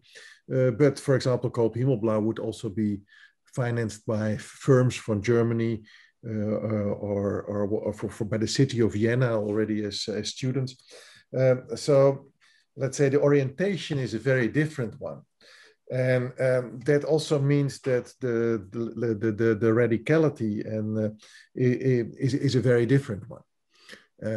Let's say the presentations of Clemens and Ursula are on the one hand still, let's say, in a continuation of certain avant-gardes, certainly of the 60s and 70s, but they're much more academic.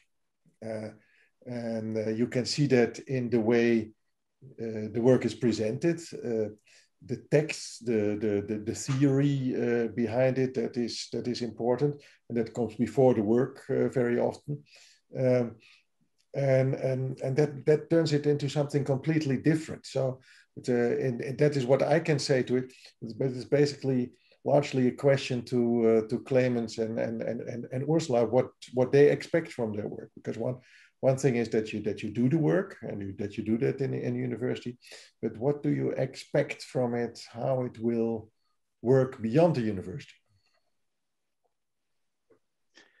The question I always ask myself. And Bart, you're right. It has changed. Like on the one hand, I think the university somehow not force us, but there's a certain way how you have to do it. I mean, you need to follow some rules, yeah. And it's, I don't know. I think the most things I use, especially for then my work, is more the methods I start to develop. if you start using new technologies, you start to use different ways of producing stuff. And this has a big impact in what you do then afterwards. This is really, this is the big impact. Like, I had not much time to discuss like difference between the two projects. The one, they're really different in the way how we did it, and what we can do with this last with the last technology is so different than with and it look a little bit the same, but we just started to develop what we could do now, what we can do now, and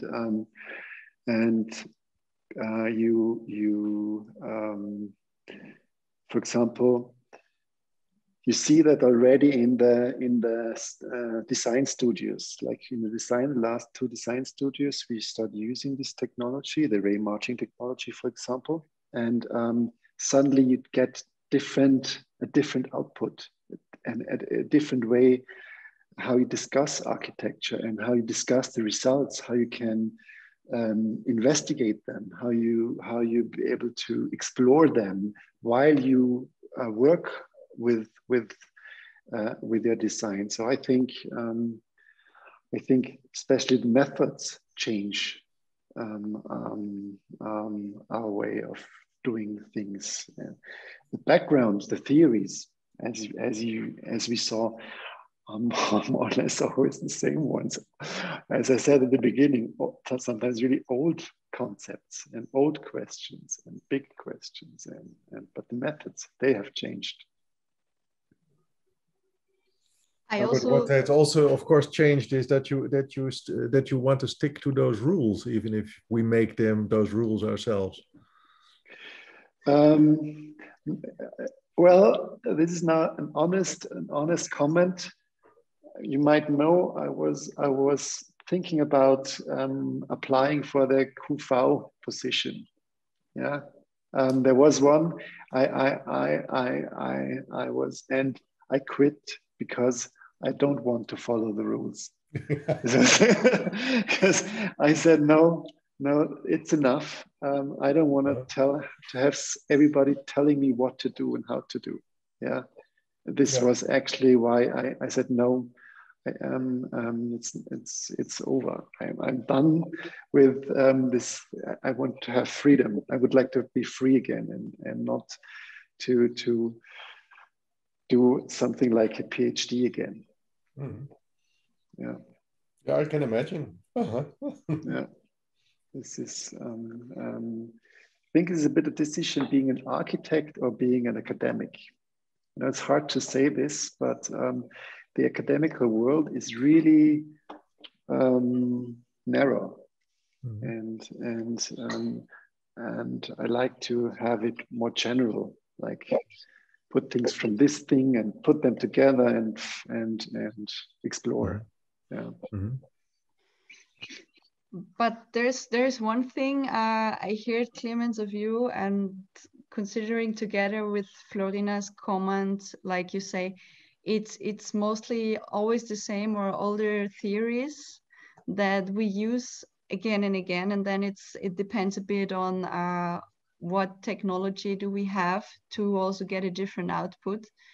And with the restriction together, let's call it like this, I'm pretty much sure there must come something completely different now. You have the feeling like everything is done in a way, and now you have the virtuality, you have all this technique, you can do so many new things, and yeah, where is that naked, like the virtual naked, that is missing a little bit? And I'm pretty sure that this can happen, but there must happen a lot more so it can be more fluent, because right now it's a lot of experiencing and then teaching next generations, and they maybe even know already a lot better than us how to use things and in which way to put them together. And I think then it will become interesting again. That could be a bit more years maybe, or some more corona, who knows. Maybe. Yeah. I know I think I was one of the first I'm more on the edge of the digital native. I didn't really grow up with this technology, but when I was 14, 13, I was like crazy about computers. And since ever then, I work with a computer, and they like me and I like them. Maybe we have now a generation digital virtuals, native virtuals, I want to say. Native virtuals. Native virtuals. And this little thing I mentioned with Mark, what happened to Mark? That Mark could literally feel the virtual world because he really worked in this world a couple of hours, and he had his hands like in this. He could see his hands, and then he could touch. He could touch the points, and he told me like these spots. He really could feel a warm element on his hand, but it was virtual. Yeah, and I think this is like maybe a prediction, but I think this could be really a big change, because right now we believe the real world is quite safe somehow. Like in a way, there's this virtual one, and then there's the real one. But I think there can be a real big mixture, and I think the technology is really moving fast. So that's also something I think which is important for us architects. We need to take care of these worlds and these rooms and this space. This is also a really important thing we need to learn. We can't just work with the real world. We need to use virtual worlds and take certain responsibilities. I mean, this is something we need to do, because otherwise it's the game industry, and I don't know who else would work with virtual rooms.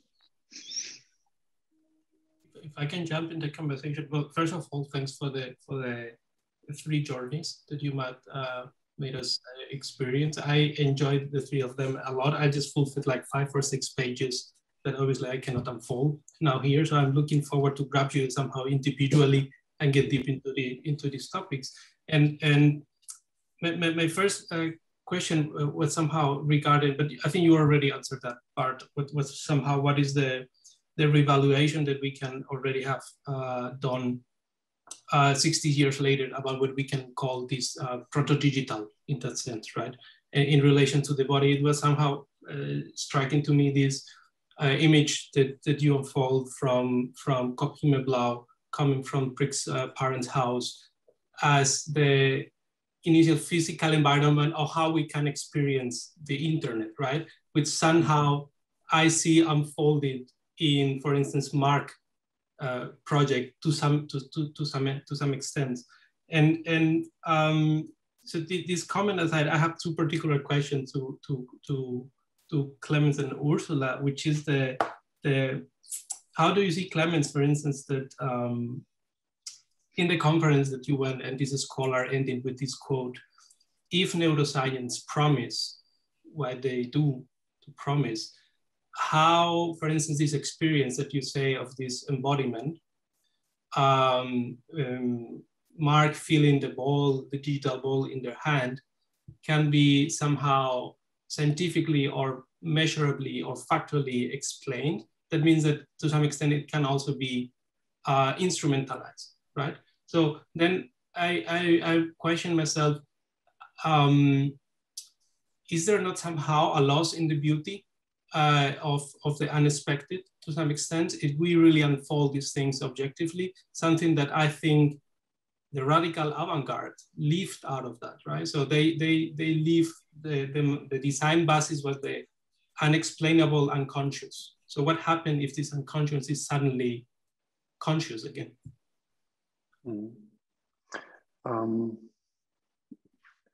I think you asked a couple of questions, but I mean, there are 2, I would say, as far as I understood it, there are like 2 big ideas and groups dealing with neuroscience. Like they are the neuroscience group, and they believe by measuring and by doing all the experiments and tests, they can really give the big answer. And the other group are more the philosophers, neurophilosophers, and they say, never, ever, are going to be able to discover really consciousness and the self. You will never understand that. Or I would say that, and that's the reason why I like this term qualia, that there are two interesting little writings, or like one really nice one. It's from Thomas Nagel, and it's called "What It Is Like to Be a Bat." And you might know it. Nagel is writing that you can know everything about a bat. You can know how this animal flies. You can know how it communicates. You can know how it perceives the world. You will understand, if you want. You will understand maybe in a couple of years everything about the bat. But what you never will know is how it is like to be a bat. And this is this big difference. And this is also this epistemological gap they are talking about. And I think this will never be bridged somehow. And I hope so. But there's a difference between bridging this gap and discovering consciousness. And I think the reason why they would like to discover consciousness is more to reproduce it. They want to produce consciousness. And the critical group, they say it might be possible to reproduce consciousness. The question is more if we should do it, because until a system becomes conscious, many tests we have to do, and as soon as it is almost conscious, it will suffer. Otherwise, it's not conscious. And it's more an ethical question if we should do it. And then the next question is, then they ask, if the system is then conscious and has consciousness, what is it then a free system? Like, is it then allowed to do whatever it should do, wants to do? Or are we going to slave it? And so the question about these researchers are, I think, always again same old big questions, and they don't change. They don't really change. Yeah. I think this was an answer. I don't know. Sure. And then I can probably end it with one particular question to Ursula. I'm also somehow personally interested in Gibson theory and this question of the affordances. I find it somehow interesting that you unfold the question of subjectivity and objectivity, when also Gibson himself said, you are in an environment where we cannot categorize such a thing as these two dichotomies. But besides that, so I don't know if you have any comment about it. And the other one is related what you have called stabilizing elements, I think, right? That if I understand stabilizing elements, that are somehow like familiar elements, then some still have some kind of semantic load. And we probably, because of that, still behave in a familiar way ourselves, or we react in a familiar way with them or not. And then I question how important it is to you, for instance, in your last drills, right? For instance, in New York, that we recognize to some extent New York as such, with again, all the barbell that all this implies, or you really want to create a completely new image of it, even if this is in affordance hidden in what New York itself allows, let's say. Yeah, the one thing for sure is like, I think you can more separate in an affordance and a hidden affordance. That's the first very important part. And if we talk about affordances and affordance theories, I think it's very important to not miss the cultural backgrounds of every subject that is referring to the object, and also to the cultural background. Like, it's a personal that you evolved during living, and it's a cultural also that got built during where you grew up and how you grew up, and that, you know, the chair is a chair. And of course, that's an affordance, but the hidden affordance, like for example, our mobile phones, they're full of hidden affordances, if you take it like this, because they can do so many things, and you don't see them. You don't see them from the outside. You have to dive into, if we see it now more metaphorically, you have to dive kind of into, so you can find all the affordances that are hidden in there. And still, if it's not your mobile, you maybe won't be able to find everything that is possible on there. And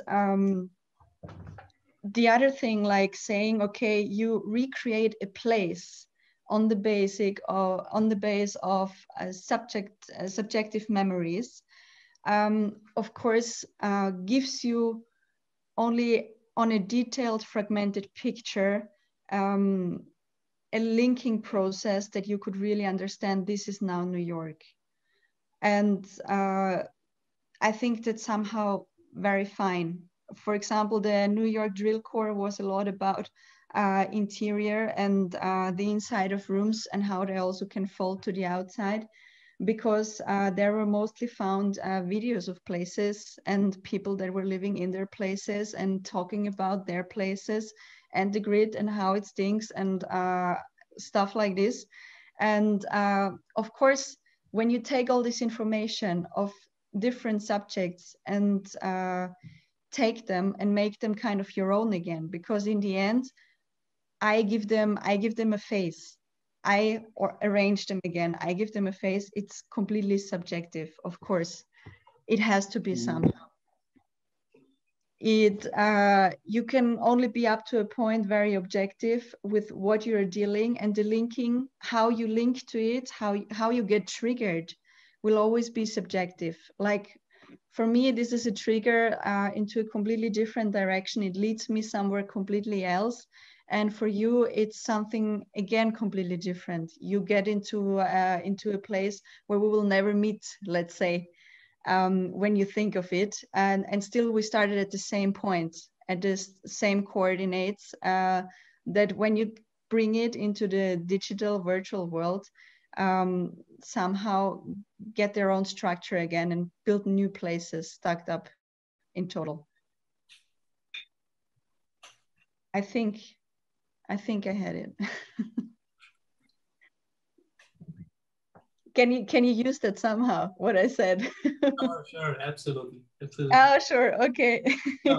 I mean, again, I think we can keep on talking about it, but due to time issues, probably it is a question that we, Florina, and you probably step out a little bit and ask the audience if they want to be engaged or they have some comments or questions. I mean, we already went quite long on time, so probably a lot of people are already quitting for dinner. But still, if there is someone in the room that would like to participate, we are very happy for that.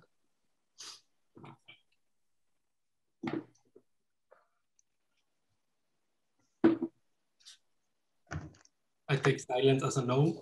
So if you're fine, Florina, I don't know. I just have one last question, at least for Bart, and I don't know if you want to keep on doing or not. Is this the question of the radical avant-garde in the 60s and the 70s? As an avant-garde, obviously, create somehow an advance of what can probably be the, if you want to call it, the new normal, right? So there are a few questions that you unfold, like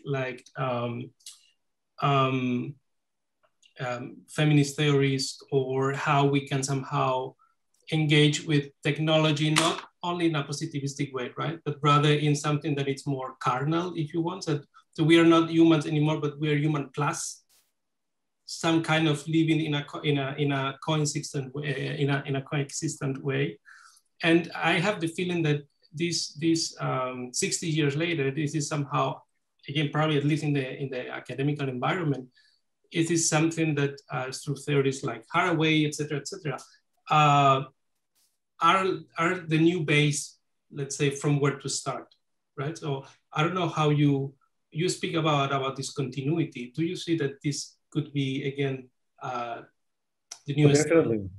When we started it, we started very consciously interpreting. When we started really naive interpreting the work from the 1960s with contemporary theory, like Haraway, like Preciado, of course, in the first place, and others. So yes, that is very well possible. Particularly Preciado, of course, takes some of this work as a starting point for her theories in both Testo Junkie and in Pornotopia. So yes, that is an important issue. I think. So yes, I think what is interesting about the Austrians really is that they anticipated a lot of these things, much more than Archigram or much more than Superstudio or any of the other avant-gardes in the same period. And that is really intriguing. And that is and to understand that, you have to go further back to the 1920s in Austria, a period that seems to have been forgotten. Because in that period, it was not a formal avant-garde, but it was an avant-garde in the way they thought and how they communicated and how they organized society. But a lot of the sources are still there. So yes, there's an incredible continuity, but there's also every time again, there is a new opportunity to actualize that. If you just look at the media, and you see that in the 1920s, Hugo von Hofmannsthal would write about the telephone and cinema and whatever, and therefore thought it would be important to do pantomime and to do dance, because as a different form of communication. And you see that in the 1960s, there is you see that people think with the help of Marshall McLuhan about new technologies, and also with the help of let's say the first theories about computing and about cybernetics, and do their things with it. Then again, now there is a period of digitalization, and that re-enflames this thing. So yes, there are changes. But there are still very similar ways you can react to it. In the 1960s, there was this very strong return to the body and bodily functions. I would not like to forget in this respect. And also today, when you look at particularly someone like Preciado, you see it very, very similarly and in a very similar provocative way. So yes, there are new developments every time. There are also new developments in thinking and the way it is thought, but there are also definitely continuities. And I think for the current debate that still some of the avant-garde, Austrian avant-gardes that have always been forgotten because there was first the Bauhaus or the Constructivists or the style, or there was Esprit Nouveau, because they were formally more present and because the people stayed in their own countries, not to forget. But I think there's still a lot of interesting stuff to get. Also because a lot of the people that were important in the 1920s emigrated to the United States and became important there. Kiestler, Christopher Alexander, you name it. And it is interesting also to see that in the 1960s, particularly probably for other reasons, because the Americans were occupying a part of Austria, that you see and were the more desirable image in that period, that you see that they try to reconnect not just to the United States, but also to those people. So it's a continuity, but this continuity is every time is renewed. But I think it is also important that there are these moments that rules are broken. I mean, I don't expect all of you to regularly shit in the lecture hall, but I mean, you have to, in order to really develop yourself, you also have to find to confront yourself with the limits of what you're doing, and that is I think in the new academic context today, that is very difficult. Beatrice Preciado or Donna Haraway do that, and I miss that a bit.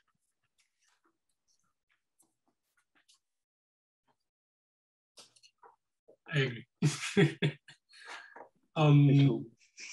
So I don't know if it's a good time to wrap it up now.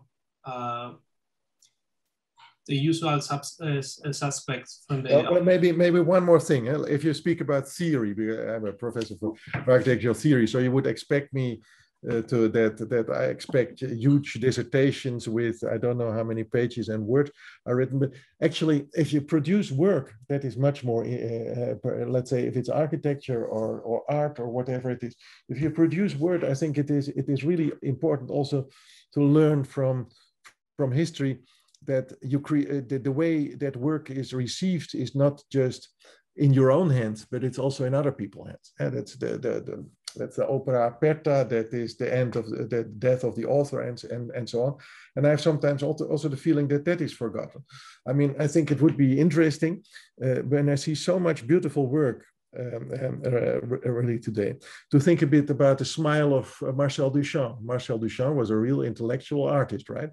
But he didn't say so much, but he smiled and he was happy with other people interpreting his work and giving it the meaning, and that is how it grew. So you don't have to put theory in everything yourself. I mean, being an architect, being an artist, that is, I mean, I would say that's way superior above being a theoretician, and I think there could be some more belief in that sometimes. I would like to say here something. The question you asked at the beginning, what we do with this work now, is the same question. And I say, and I always, I don't use the theory, but still I use it. You know, it's you have it always in your back. But I never would, when I really work as an architect, try to literally put this theory into the work. This doesn't really work, and but still it's super interesting, important to work also on this theoretical field. I really enjoy it, and it helps me a lot, but not direct. It's an indirect connection. Yeah, absolutely. Somehow it's funny because coming back to the two authors that you mentioned, Eco and Bartes, I see a lot of them in the work that we have seen in Clemens. And to be honest, I deleted his comments in my presentation. I had it already. I had already the death of the author in my presentation because, of course, it's part of it. Yeah. That's part of the unconscious, right? That we always come back to the same reference. Yeah. It's interesting.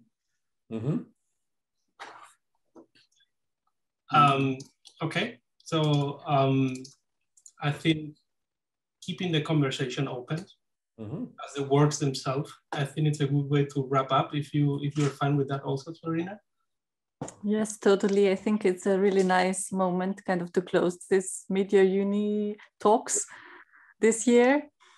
And thank you, everyone. And we are looking forward to see how this develops. Maybe next year, maybe in kind of we will be able to meet and discuss, hopefully in person, have a beer after the talks, and just kind of keep on talking. And yeah.